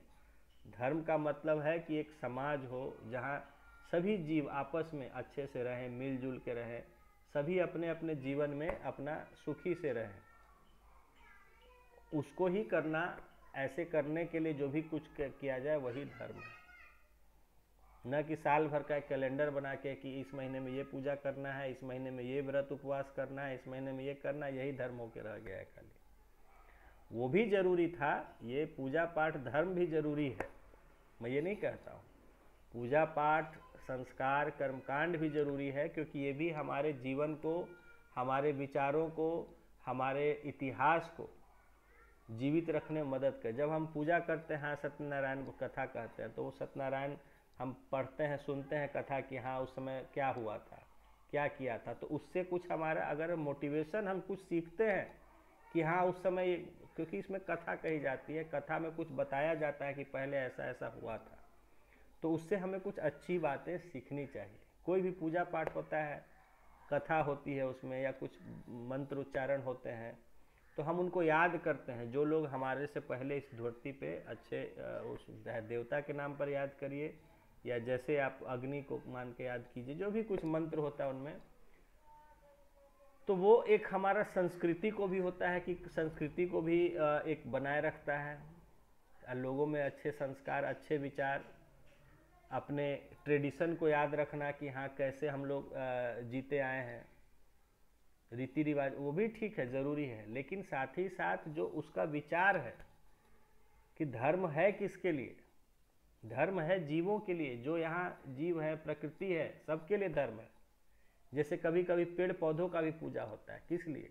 तो इसलिए कि पेड़ पौधे भी हमारे लिए इतना कुछ करते हैं, उसको हम रेस्पेक्ट करें कि आज हमारा जीवन है तो पेड़ पौधों की मदद से है। पेड़ पौधों पर ही तो हम सारा उनको खा के, उनसे फल तोड़ के, उनका फसल उगा के और सब कुछ, अब फिर उनका ऑक्सीजन, मतलब कितना कंट्रीब्यूशन है फॉरेस्ट का, ट्रीज का हमारे प्रति। हमारा जीवन, पहले तो लोग जो है पेड़ों से ही सब कुछ पाते थे, चाहे वो फल हो, खाने की चीज़ हो, दवा की चीज़ें, आयुर्वेदिक जो भी चीज़ हो, मतलब हर चीज़ तो वो पेड़ों से ही प्राप्त करते, इसलिए पेड़ों की पूजा होती है। अभी देखिए एक आंवला की एक दिन पूजा होती है, आंवला के पेड़ का पूजा किया जाता है, अभी गुजरा आंवला नवमी बोलते हैं।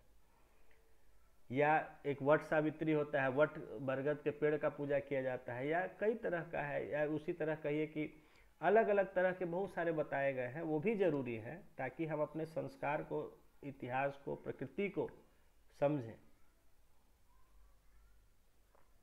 ठीक है ना, कभी कहा जाता है कि हाँ कार्तिक पूर्णिमा है तो नदी में नहाने लोग गए, ताकि नदियों को भी पूजा करें, उनको समझे कि नदियाँ भी हमारे जीवन, उनसे ही हमारा जीवन चलता है, नदियों के पानी से। तो जाते हैं लोग उस दिन, किस दिन बहुत सारे ऐसे पर्व होते हैं, तो जाते हैं गंगा नदी में स्नान करने, बड़ी बड़ी नदियों में, जो भी जहाँ नदियाँ हैं उनमें स्नान करते हैं, ताकि नदियों के प्रति भी लोगों का एक बना, ये नहीं कि नदी में कचरा फेंक फेंक के जो है खाली कचरा कर दिए, तो फिर कल को हमारा भी जीवन नष्ट हो जाएगा। तो ये सब रीति रिवाज भी जरूरी हैं, कर्मकांड भी जरूरी हैं, लेकिन साथ साथ विचारों को समझना भी जरूरी है कि धर्म इसलिए है ताकि ये जो प्रकृति है और इसके रहने वाले सारे जीव जंतु हैं, ये सब अच्छे से रह सके, तो इसीलिए धर्म है। तो खैर यही चीज़ें बताई, जैसे कि जैनों ने, महावीर ने कहा कि मुंह भी बंद रखो, जिससे कि जो मुंह में हमारे कीड़े ना चले जाए। अहिंसा बिल्कुल एक्सट्रीम, कि भाई मुंह ढक के वो रखते हैं, कि हवा में भी बहुत सारे कीट पतंग होते हैं, कीड़े होते हैं जो कि मुंह में चले जाते हैं तो मर जाते हैं। शाम से पहले खा लेते हैं, कि भोजन में ऐसा नहीं कि कीड़े वगैरह जो है भोजन के साथ हम खा लें, उसमें बढ़ भी जाते हैं कीड़े ज़्यादा शाम होने के बाद, तो सूर्यास्त के पहले वो खाना खा लेते हैं जैन जो है, या और बहुत तरह की चीज़ें वो फॉलो करते हैं। तो ये एक तो अब इनको एक मानने वाले दो नए नए फॉलोअर्स, बाद में धर्म ही अलग इनको कहा जाने लग गया कि बौद्ध धर्म, जैन धर्म, बल्कि ये सिर्फ विचार थे बुद्ध के और महावीर के। लेकिन हिंदू धर्म में भी फिर बहुत बदलाव आए, लोगों ने जो इसके थे संत और जो साधु या जो भी ज्ञानी लोग थे, इस धर्म के विद्वान लोग थे, उन्होंने भी इस बात को, इनकी बातों को जब समझा और देखा कि नहीं ये बातें गलत है, जो लोगों ने, ब्राह्मणों ने अपने फायदे के लिए अपना इम्पोर्टेंस बना रहे, उसके लिए सब बना दिया है, जातिवाद कर दिया है, तो उसको समय समय पर लोगों ने दूर किया। तो यही यहाँ पर कहा जा रहा है कि धर्म के क्षेत्र में मौर्योत्तर काल की मुख्य विशेषता थी ब्राह्मण या वैदिक धर्म की पुनर्स्थापना, यानी फिर से उसको इस्टेब्लिश किया जाए, उसमें सुधार करके नया रूप फिर से दिया जाए, तथा बौद्ध धर्म की महायान शाखा का उदय और विकास। और बौद्ध धर्म का जो है एक ब्रांच निकला महायान, तो बौद्ध धर्म में भी फिर जो है ब्रांचेज हो गए बुद्ध के बाद, क्योंकि बुद्ध थे, अब बुद्ध के मानने वाले कई थे, तो कोई कहता था नहीं बुद्ध जी का ये विचार था, कोई कहता नहीं बुद्ध का ऐसा कहना था, तो वहां से लोग बट गए, तो एक हीनयान कहने लग गए, एक महायान कहने लग गए। ठीक है, ब्रांचेज हो गए, बौद्ध धर्म भी बट गया।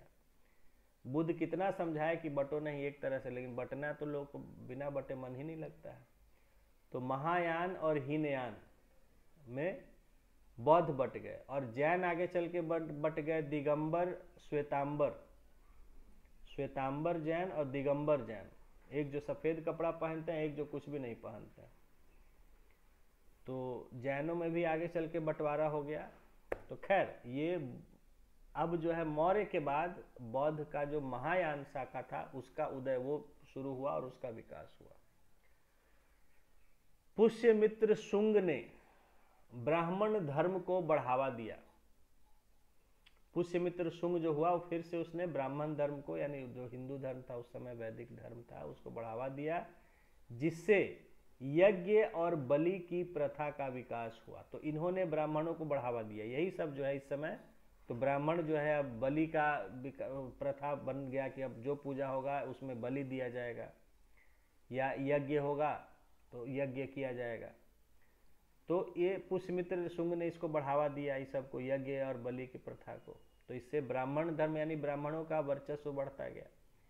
इसके साथ ही त्रिदेव ब्रह्मा विष्णु और महेश की धारणा भी बलवत, इसी समय कंसेप्ट आया ब्रह्मा विष्णु और महेश का, त्रिदेव के रूप में, three gods, three supreme gods के रूप में, कि भाई ब्रह्मा है जो कि सबको सृजन मतलब बर्थ करते हैं, क्रिएशन गॉड है, विष्णु ही सस्टेन जो पालते हैं, और महेश जो कि नष्ट करते हैं। तो इस तरह एक साइकिल कंप्लीट होता है, बर्थ, ग्रोथ, बर्थ, डेवलपमेंट और फिर डेथ का। तो फिर डेथ के बाद फिर बर्थ होगा, फिर उसका ग्रोथ होगा, फिर फाइनली डेथ होगा।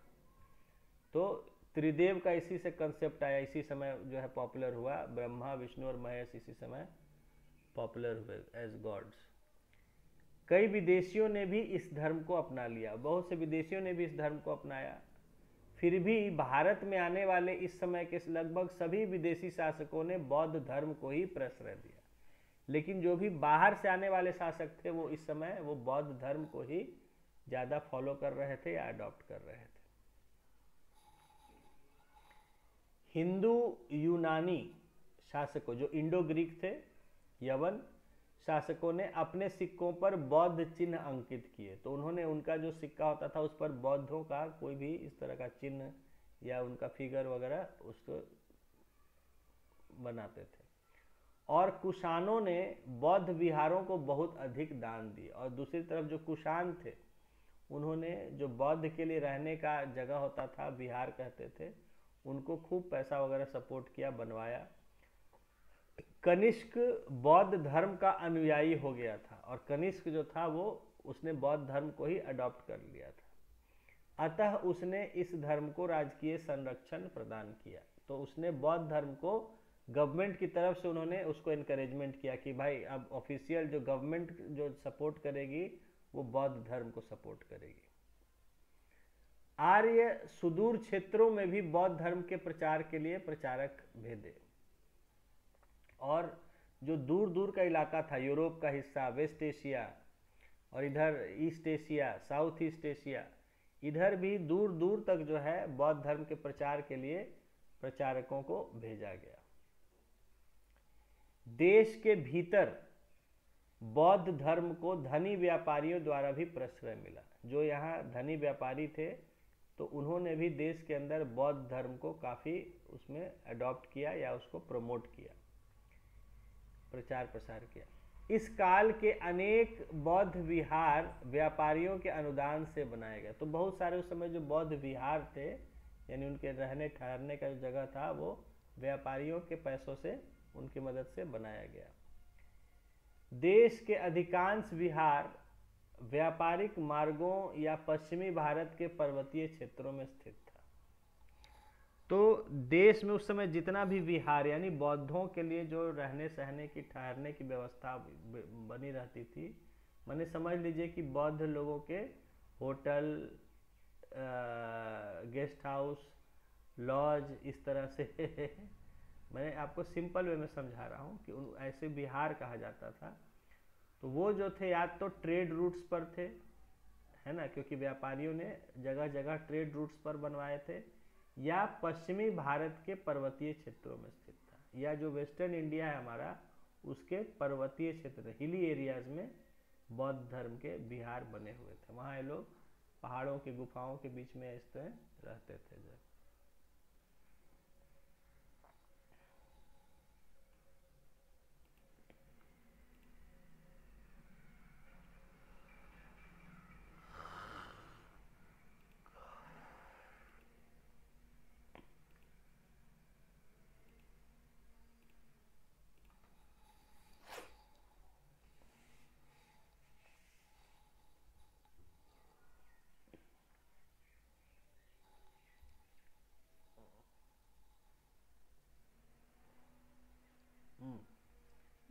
तो पहाड़ी क्षेत्रों में भी व्यापारिक केंद्रों की स्थापना की। व्यापारियों के साथ बौद्ध धर्म के प्रचारक भी इन स्थानों पर गए। तो जहाँ जहाँ ये आपके व्यापारिक केंद्र स्थापित किए वहाँ बौद्ध धर्म के प्रचारक भी उनके साथ जाते थे, भिक्षु लोग भी जाते थे। मध्य एशिया के निवासियों ने धर्म प्रचारकों के संपर्क से बौद्ध मत ग्रहण किया। सेंट्रल एशिया में जो उस समय जो यहाँ से जो भी लोग प्रचारक जाते थे उनसे इन्फ्लुएंस होके वहाँ बौद्ध धर्म एक्सेप्ट कर लिया और बौद्ध मठों की स्थापना की। तो वहाँ बौद्धों के लिए जो मठ वगैरह होते हैं यानी कि प्लेसेस ऑफ वर्शिप, मोनेस्ट्री, वो स्थापित किए। इसलिए आपको बौद्ध मोनेस्ट्री जो है सेंट्रल एशिया में भी कई जगह मिलता है।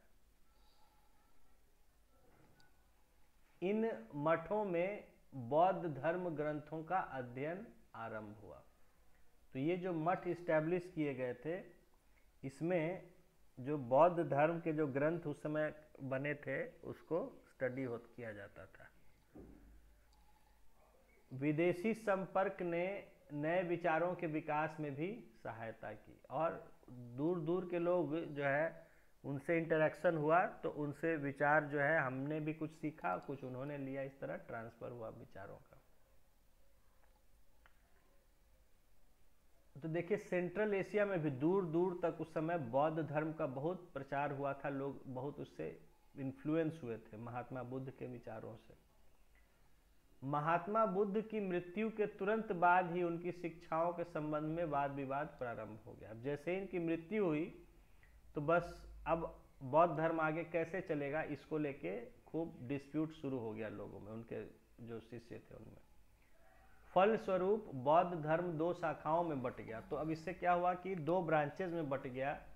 जैसे मुसलमान बट गए थे, जैसे जो हजरत मोहम्मद साहब थे, जैसे ही वो मरे अब उनके बाद उनके को कैसे कौन लीडर बनेगा, क्या चलेगा, उसको लेके बंटवारा हो गया। तो एक हो गए शिया, एक हो गए सुन्नी, ठीक है।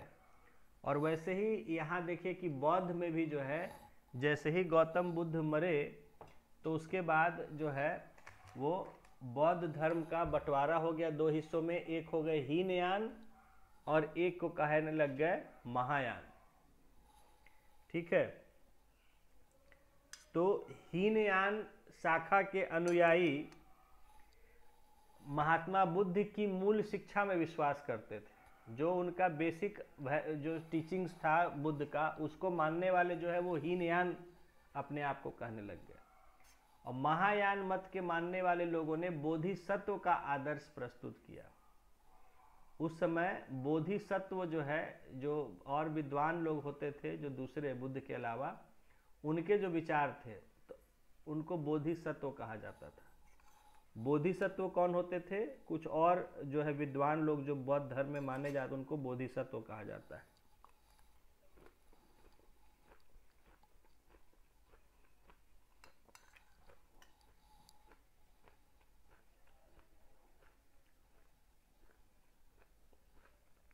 इसके अनुसार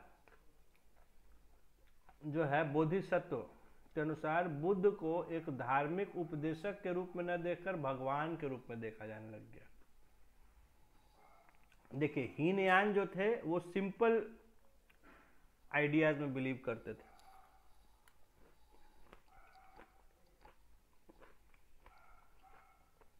जो महायान थे वो फिर से वही दिखावा में लग गए और वो कहने लगे कि नहीं, बुद्ध जो है वो कोई खाली संत नहीं थे, वो भगवान थे। और इस तरह उन्होंने उनकी मूर्ति बनाकर उनकी पूजा करने लग गए, ठीक है। यानी कि बौद्ध में भी नए ब्राह्मण पैदा हो गए।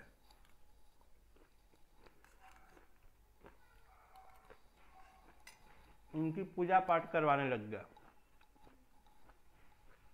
अरे भाई, गौतम बुद्ध ने थोड़े कहा था कि मेरी पूजा करो। उन्होंने लोगों को रास्ता दिखाया कि भाई ये देखो अष्टांग मार्ग बता रहे हैं, सम्यक विचार, सम्यक दृष्टि, सम्यक आप कैसे जीवन को अपने जियो, उसका रास्ता बताए थे, गुरु थे। ये लोग क्या किए, नहीं नहीं नहीं, उनकी पूजा करनी चाहिए, इतने महान थे, उनका मूर्ति बनाओ सब जगह, पूजा पाठ करो। अब ये फिर से यानी बौद्ध धर्म में भी ब्राह्मण पैदा हो गया, ठीक है, और उनकी पूजा वूजा करवाने लग गए।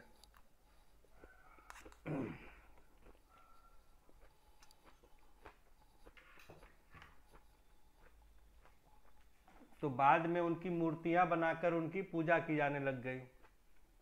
इस प्रकार महायान बौद्ध धर्म में भक्ति की अवधारणा का विकास हुआ।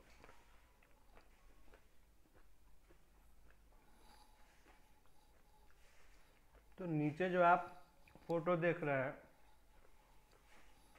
एक स्तूप का फोटो है और एक चैत्य का फोटो है, ठीक है। तो ये चैत्य जो है बिहारों में बड़े बड़े कॉरिडोर्स होते थे जिनमें पिलर्स होते थे और वहाँ कुछ ऐसी मूर्तियाँ बनी रहती थी,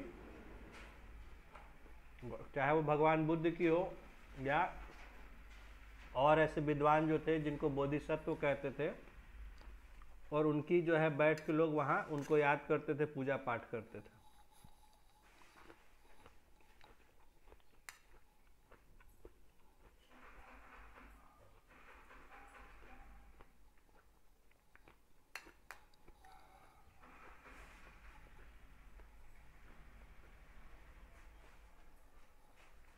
ये नीचे फोटो आप देख सकते हैं। उसके बाद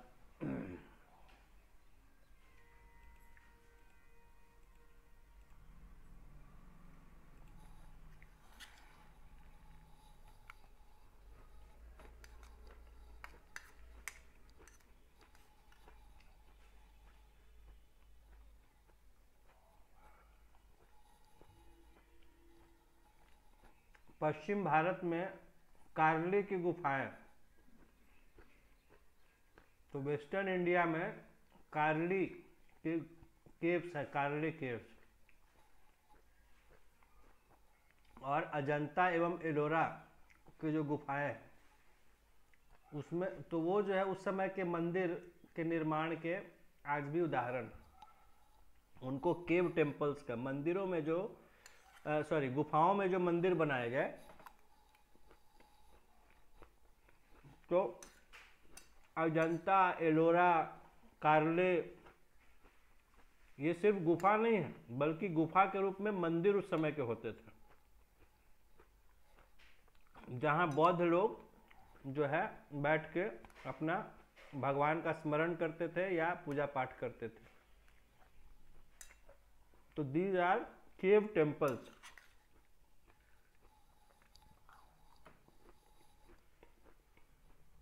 इनकी दीवारों पर बुद्ध के या और बोधिसत्वों के चित्र बने होते थे, मूर्तियां बनी होती थी।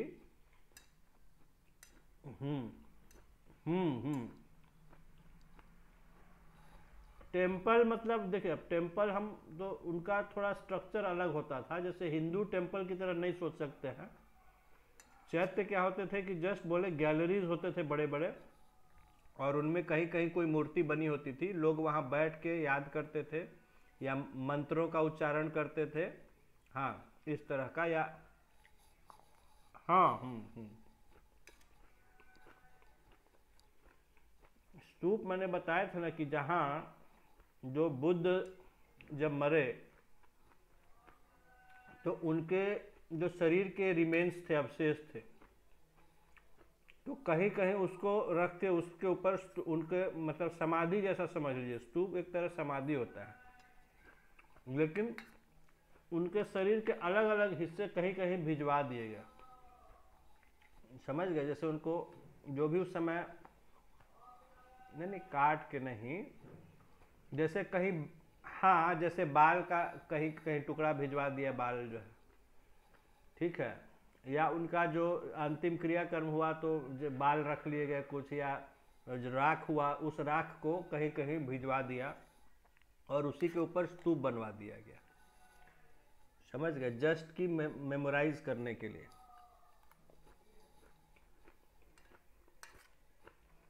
तो काट के नहीं, जला के उनके शरीर की राख को कई जगह, और उनके बाद फिर और जो इस तरह के विद्वान हुए उस धर्म के या उनसे पहले उनके समय, उन सब के भी शरीर के अवशेषों को, जो रिमेन्स होते थे उनके ऊपर स्तूप बना दिया जाता था।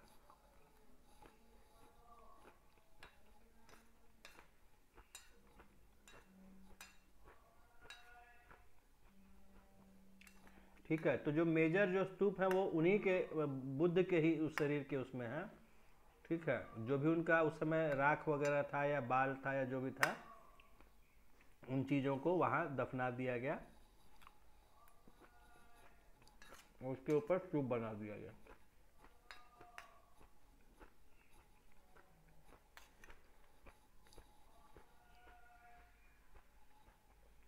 चलिए, तो ये आप देख लिए गुफाएं, जो इनका नाम याद रखना है, ठीक है ना। कार्ले हो गया, पश्चिम भारत में है। अजंता एलोरा महाराष्ट्र में, आप जान रहे हैं।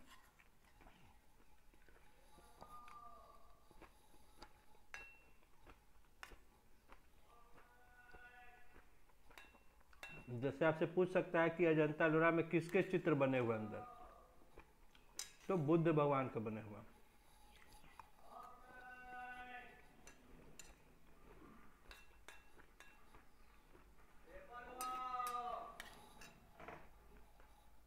उसी तरह है भरहुत। भरहुत, इसको भड़ौत भी कहीं कहीं लिखा रहता है। तो भरहुत तथा सांची के स्तूप भी शिल्प कला का अच्छा उदाहरण है। तो आर्किटेक्चर का काफ़ी अच्छा एग्जाम्पल है भरहुत में स्तूप जो बना है, और सांची में जो स्तूप बना हुआ है। इनमें तोरण और रेलिंग को सजाने के लिए लकड़ी और हाथी दांत का सुंदर उपयोग हुआ है। तो इनमें जो है, इसका स्ट्रक्चर बनाने के लिए बहुत जगह लकड़ी और हाथी का दांत का इस्तेमाल किया गया है।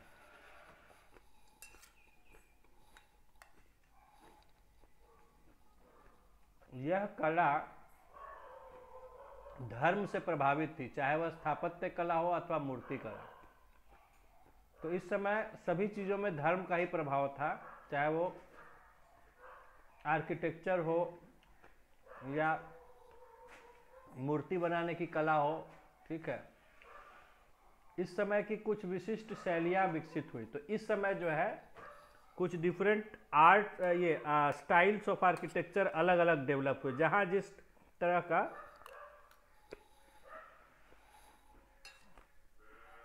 जिस वंश का शासन था उसके नाम से उसको जाना जाने लग गया। जैसे पहला है शुंग शैली। शुंग वंश का था मगध में, आप जान रहे हैं कि मगध में मौर्य के बाद शुंग वंश का शासन हुआ था। तो इसलिए उस समय जो स्टाइल डेवलप हुआ आर्किटेक्चर का या मूर्ति बनाने का, उसको शुंग शैली कहा गया।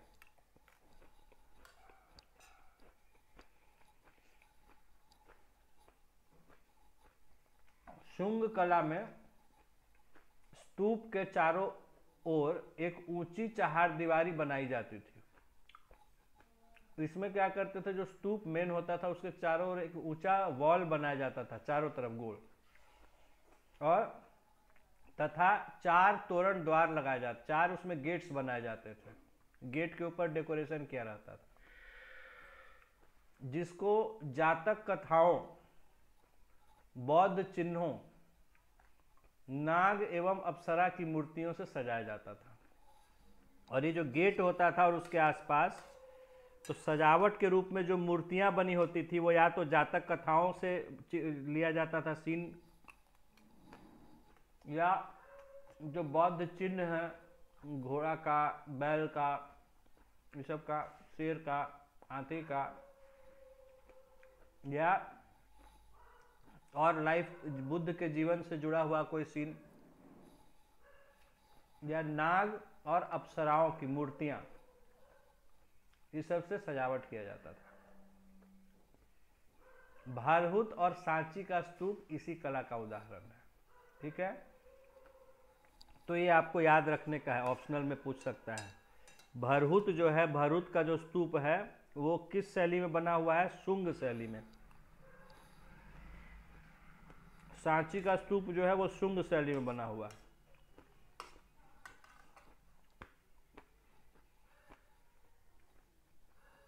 उसके बाद है गांधार शैली, जो ये बहुत पॉपुलर हुआ था, गांधार शैली।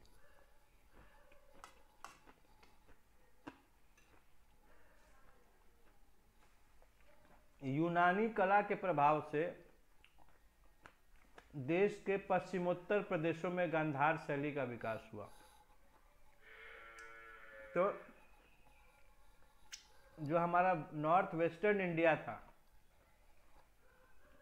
ठीक है, उस एरिया में, यानी कि इधर पंजाब, राजस्थान, गुजरात से लेते हुए ऊपर अफगानिस्तान तक, इस क्षेत्र में ग्रीक आर्ट का इन्फ्लुएंस था, जिसमें बॉडी पार्ट्स वगैरह बड़े अच्छे से बनाए जाते थे, हाथ पैर, सीना, चेहरा, बाल, बहुत सुंदर ढंग से, ताकि आदमी की शरीर की जो सुंदरता है वो दिखे। ग्रीक आर्ट का ये फेमस था। तो उसी ग्रीक आर्ट से प्रभावित होकर यहाँ जो स्टाइल डेवलप हुआ नॉर्थ वेस्ट इंडिया में, उसको हमने कहा गांधार, क्योंकि गांधार क्षेत्र था, कंधार वहाँ था, आज भी कंधार है, तो इसलिए उसको ऐसे भी गांधार उसको कहते थे हम लोग। आप पढ़िएगा हिंदी में पुराने राज्य में, तो गांधार उस एरिया को कहा जाता था। वहाँ की थी गांधारी, गांधार की थी गांधारी। ठीक है, तो ये शकुनी मामा ये सब गांधारी उसी क्षेत्र के थे।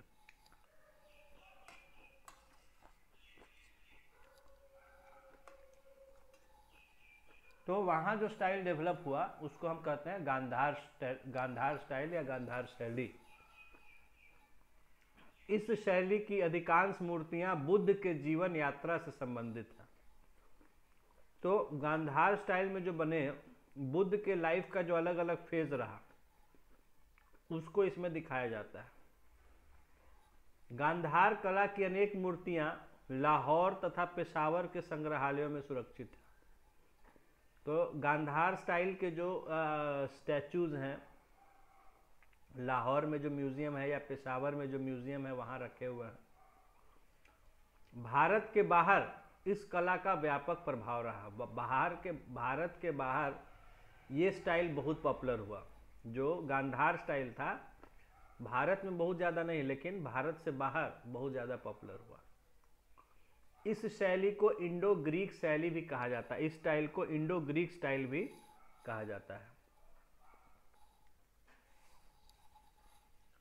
उसके बाद जो नेक्स्ट जो स्टाइल बहुत डेवलप हुआ वो था मथुरा शैली, मथुरा स्टाइल या मथुरा स्कूल ऑफ आर्ट कहते हैं इसको। स्कूल ऑफ आर्ट भी नाम है ना, Shunga school of art, Gandhara school of art भी कहते हैं, मथुरा स्कूल ऑफ आर्ट भी कहते हैं। तो अब देखते हैं मथुरा, क्योंकि मथुरा और आसपास के क्षेत्र में पॉपुलर हुआ इसलिए इसको मथुरा स्टाइल कहते हैं। देखिए, कुषाण कला में मथुरा भी कला का प्रमुख केंद्र था। कुषाणों का जिस समय राज चल रहा था, तो मथुरा जो है उस समय एक आर्ट का फेमस एक सेंटर था, जहाँ खूब आर्टिस्ट लोग रहते थे, बनाते थे तरह तरह की चीजें। मथुरा, तो कुषाण कला में मथुरा भी कला का प्रमुख केंद्र था। इसमें बुद्ध की मूर्तियां बनाने की कला स्पष्टतः भारतीय है। इसमें जो मूर्ति बना है वो पूरी तरह हमारे यहाँ का अपना स्टाइल, इंडियन स्टाइल में बना है, इसमें ग्रीक नहीं। जैसे बगल में देखिए फोटो दिया हुआ है, सबसे ऊपर जो है बामियान स्थित, बामियान जो है अफगानिस्तान में पड़ता है, बामियान में बना हुआ बहुत बड़ा विशाल भगवान बुद्ध का मूर्ति बना हुआ है। ठीक है, तो वो जो है आपका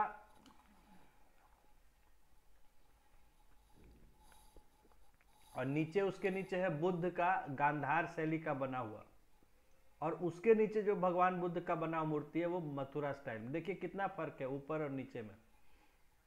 देखिएगा आप चेहरे की बनावट, उनके माथे का सजावट कि बाल किस तरह दिखाए जा रहे हैं, कपड़ा किस तरह उनको पहने हुए दिखाया जा रहा है, हाथ पैर किस तरह से बनाए जा रहे हैं। तो गांधार शैली में आप देखिएगा कि मतलब बारीकियां, जैसे कपड़े का एक एक फोल्ड आपको दिखाई देगा, मसल्स का एक एक आपको नस जो है, या चेहरे का या बाल का एक एक जोड़ा का बाल अलग इस तरह से बनाया, मतलब बहुत डिटेल में बॉडी पार्ट्स या चीज़ों की जो भी पहनते थे लोग कपड़े, उनके डिटेल्स को दिखाता था। जबकि नीचे आप देखेंगे आपको बहुत प्लेन दिखेगा, बहुत ज़्यादा ये नहीं, खाली हाँ फेस दिखेगा, बॉडी दिखेगा, लगेगा कुछ कपड़ा डाले हो, हाथ पैर सिंपल। तो ये हमारा मथुरा स्टाइल है जिसमें बॉडी पार्ट्स और ये सब को इतना ज़्यादा बारीकी उसमें नहीं दिखाया जाता है। लेकिन ग्रीक का अभी आप या कहीं भी आप फोटो वीडियो में वैसे भी देखेंगे बहुत सारा पुराना स्टैचूज, तो उसमें देखिएगा कि बॉडी पार्ट्स को बहुत ही डिटेल में बनाया जाता है। वो ग्रीक का इन्फ्लुएंस था, क्योंकि वहाँ लोग क्या था एक्चुअली कि उनका आदमी पर बहुत फोकस होता था। वहाँ एक एक आदमी अपने बॉडी पर बहुत ध्यान देता था, क्योंकि वो लोग सब फाइटर्स होते थे, तो वो अपने बॉडी को बहुत डेवलप करते थे, इसीलिए बॉडी पर उनका फोकस होता था, एक एक के मसल्स। अब वो दिखाने में रहते थे कि हाँ मेरा मसल्स ज़्यादा है, उसका मसल ज़्यादा है, मेरा आँख ज़्यादा सुंदर है, मेरा नाक ज़्यादा सुंदर है कि उसका नाक ज़्यादा सुंदर है। तो इन सब पे उनका बहुत जो फिजिकल ब्यूटी पर बहुत ध्यान होता था, इसलिए उनका स्टाइल भी वैसे ही डेवलप हुआ, उनकी मूर्तियाँ भी वैसे ही रहती थी।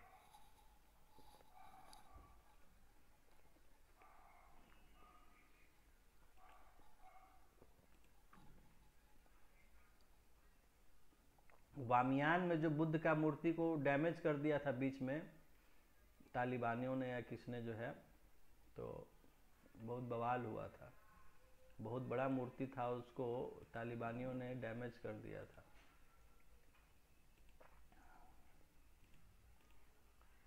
खैर आगे देखते हैं।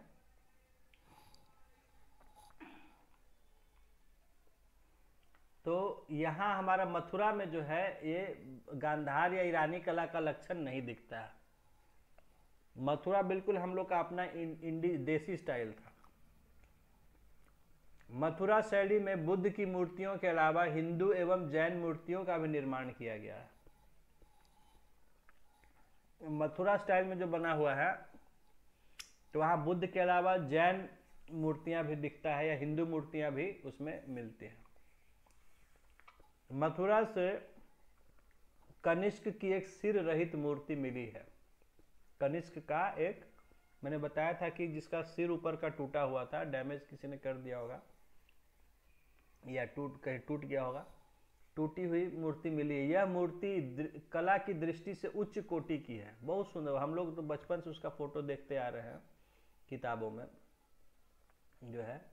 तो खाली सिर, बाकी मूर्ति अच्छा बना हुआ है, वो हाथ में तलवार पकड़े हुए अपना, और जो है अच्छा, लेकिन सिर उसका गायब है। यह मूर्ति कला की दृष्टि से उच्च कोटि की है, बहुत फाइन वर्क है वो मूर्ति बना हुआ। इस शैली में स्थानीय रूप से उपलब्ध सुंदर लाल बलुआ पत्थर का उपयोग होता था।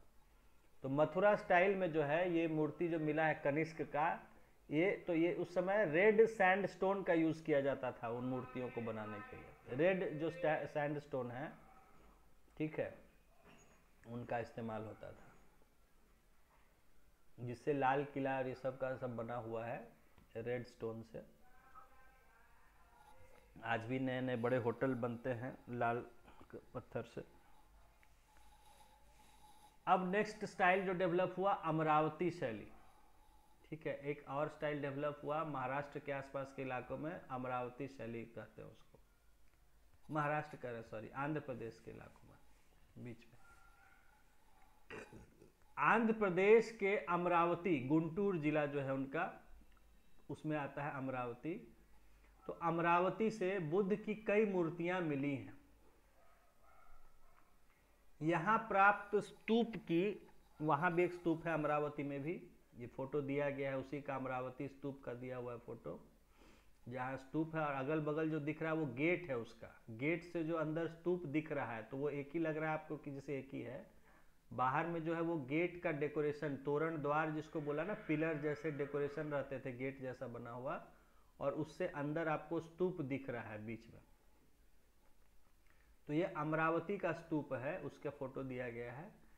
तो यहाँ प्राप्त स्तूप की मुख्य विशेषता इसकी संगमरमर की पट्टिकाएं हैं, जिन पर बुद्ध के जीवन के संबंधित दृश्यों का चित्रण किया गया है। तो इस पर जो है इसके चारों तरफ मार्बल से कुछ जो है ना पट्टिकाएं, मतलब एक शीट्स, मार्बल का, स्टोन का चौड़ा चौड़ा रेक्टेंगुलर शीट्स पर जो है उस पर बुद्ध के जीवन से जुड़े हुए जो दृश्य थे उनको पेंटिंग किया गया है, ठीक है ना। तो मार्बल की, वाइट मार्बल की उस पर पेंटिंग्स किए गए हैं बुद्ध के और लगाए हुए हैं चारों तरफ। इनमें पशुओं और पुष्पों का भी चित्र है, उसमें जानवरों के भी चित्र हैं और फूलों के भी चित्र बनाए गए हैं। यह कला विदेशी प्रभाव से पूर्ण रूप से मुक्त है। तो ये अमरावती का जो स्टाइल है ये पूरी तरह हमारा यहाँ का स्टाइल है, इसमें कोई विदेशी का इन्फ्लुएंस नहीं है स्टाइल का। इसी तरह भारतीय सभ्यता का प्रसार प्राचीन काल में एशिया के विभिन्न देशों में हुआ। तो हमारे यहाँ का जो कल्चर है वो एशिया के अलग अलग हिस्सों में फैला। इनमें मध्य और दक्षिण पूर्व एशिया के देश शामिल है। इसमें सेंट्रल एशिया और साउथ ईस्ट एशिया, जो इधर हो गया थाईलैंड, सिंगापुर, मलेशिया और आगे देश जो इंडोनेशिया, इधर के देश शामिल हैं। म्यांमार भी हो गया। इन संबंधों का विस्तार धार्मिक और व्यापारिक माध्यमों से हुआ। तो ये जो हमारे कल्चरल रिलेशंस हुए, ये बेसिकली या तो रिलीजन के लिए लोग गए प्रचार के लिए, या ट्रेड करने, व्यापार करने गए, उससे जो है हमारा जो कल्चर यहाँ वहाँ भी फैल गया। बौद्ध धर्म के प्रचार एवं प्रसार के क्रम में भारत का संबंध श्रीलंका, बर्मा, चीन और मध्य एशिया के साथ बना, जबकि व्यापार के माध्यम से कंबोडिया, इंडोनेशिया और थाईलैंड आदि देशों के साथ भारत का संबंध स्थापित हुआ। तो जो मैंने बताया कि जब अशोक ने भेजा था प्रचार प्रसार करने के लिए, धर्म के लिए, तो उससे श्रीलंका, बर्मा, चीन और मध्य एशिया के साथ हमारा रिलेशन बना, कल्चरल रिलेशन, यानी कल्चर हमारा गया। जबकि व्यापार के माध्यम से, ट्रेडिंग के लिए, बिजनेस के लिए लोग गए, तो कंबोडिया, इंडोनेशिया और थाईलैंड आदि देशों के साथ भारत का संबंध स्थापित हुआ। तो चोल के समय जो है आगे चल के वो लोग व्यापार करने के लिए लोगों को भेजे दूर दूर तक, कंबोडिया, इंडोनेशिया, थाईलैंड, चोल के समय। तो उस समय इन देशों में हमारा संबंध हुआ।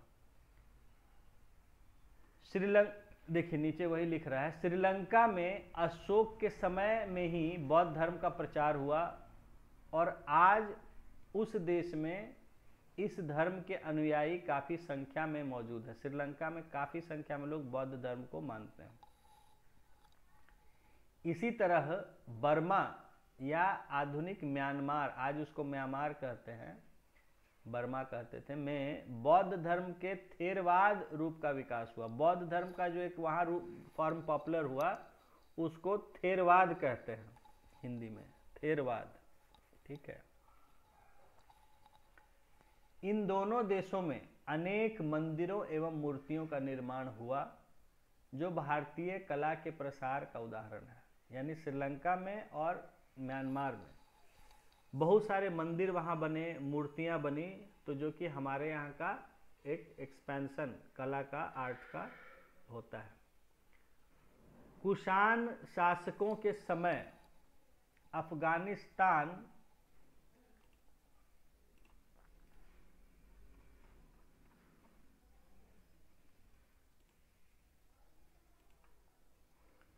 कुषाण शासकों के समय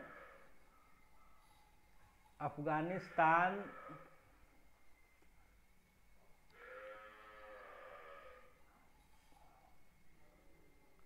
और मध्य एशिया में भी बौद्ध धर्म का बड़े पैमाने पर प्रचार हुआ।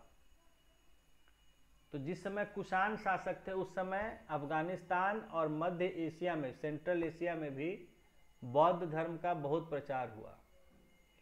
गौतम बुद्ध की सबसे विशाल मूर्ति अफगानिस्तान के बामियान में ही पहाड़ को काट कर बनाई गई थी। देखिए अभी जो आप फोटो देखे थे बामियान वाला, मैंने बोला था वो बुद्ध का दुनिया का सबसे बड़ा मूर्ति है बामियान में।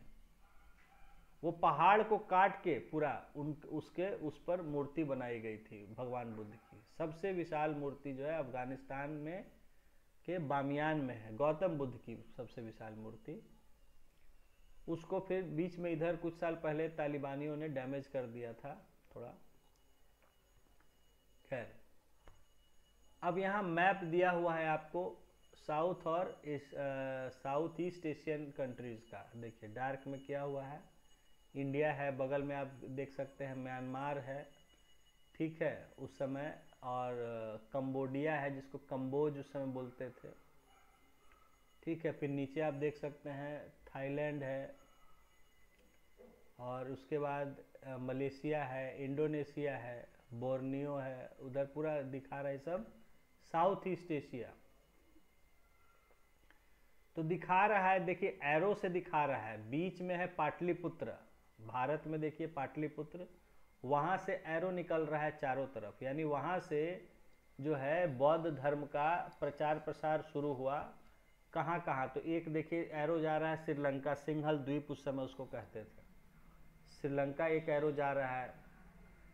फिर उधर ऊपर की ओर जा रहा है अफगानिस्तान, एक एरो वहाँ से जा रहा है, और अफगानिस्तान से जा रहा है वही आगे चल के फिर फैल गया है, चला गया है ईरान, इराक, सीरिया, उधर उस तरफ भी चला गया, और ऊपर जो है तुर्की तक चला गया है, जाके यूरोप में चला गया है। इधर बीच में एक तिब्बत होते हुए मंगोलिया तक जा रहा है, यहाँ तक फैला बौद्ध धर्म, और मंगोलिया से एक ब्रांच निकल गया जो जापान तक चला गया है, जापान में भी बौद्ध के बहुत फॉलोअर हैं, ठीक है। और फिर इंडिया में तो चारों तरफ आप देख ही रहे हैं। फिर एक जो ब्रांच है वो म्यांमार इधर चली गई, देख सकते हैं आप, म्यांमार गया है। और फिर उससे जो है ताम्रलिप्ति से, और यानी बंगाल और उड़ीसा से कई सारे ब्रांचेज वहाँ से निकले हैं, और ट्रेडिंग के कारण तो वो गए हैं इधर आपका इंडोनेशिया, ठीक है, मलेशिया, थाईलैंड, इधर की ओर गए हैं। तो ये दिखा रहा है कि कैसे भारत से और राज्यों और देशों में बौद्ध धर्म का प्रचार प्रसार हुआ, ये मैप के माध्यम से आपको दिखाया जा रहा है। तो ये मौर्यों के बाद जो है धर्म का, खास करके उसमें बौद्ध धर्म का बहुत प्रचार प्रसार हुआ था, डेवलपमेंट हुआ था।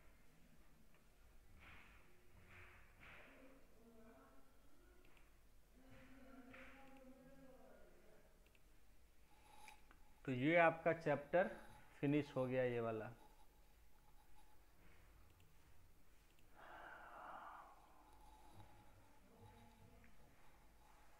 और करना है आगे, क्या करना है? ठीक है, चलिए।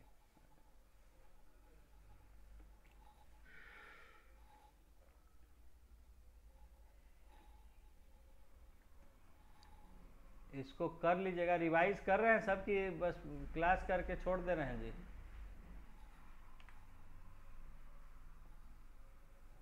बाद में फिर पर तकलीफ होगा आपको जब, हाँ, इसलिए रिवीजन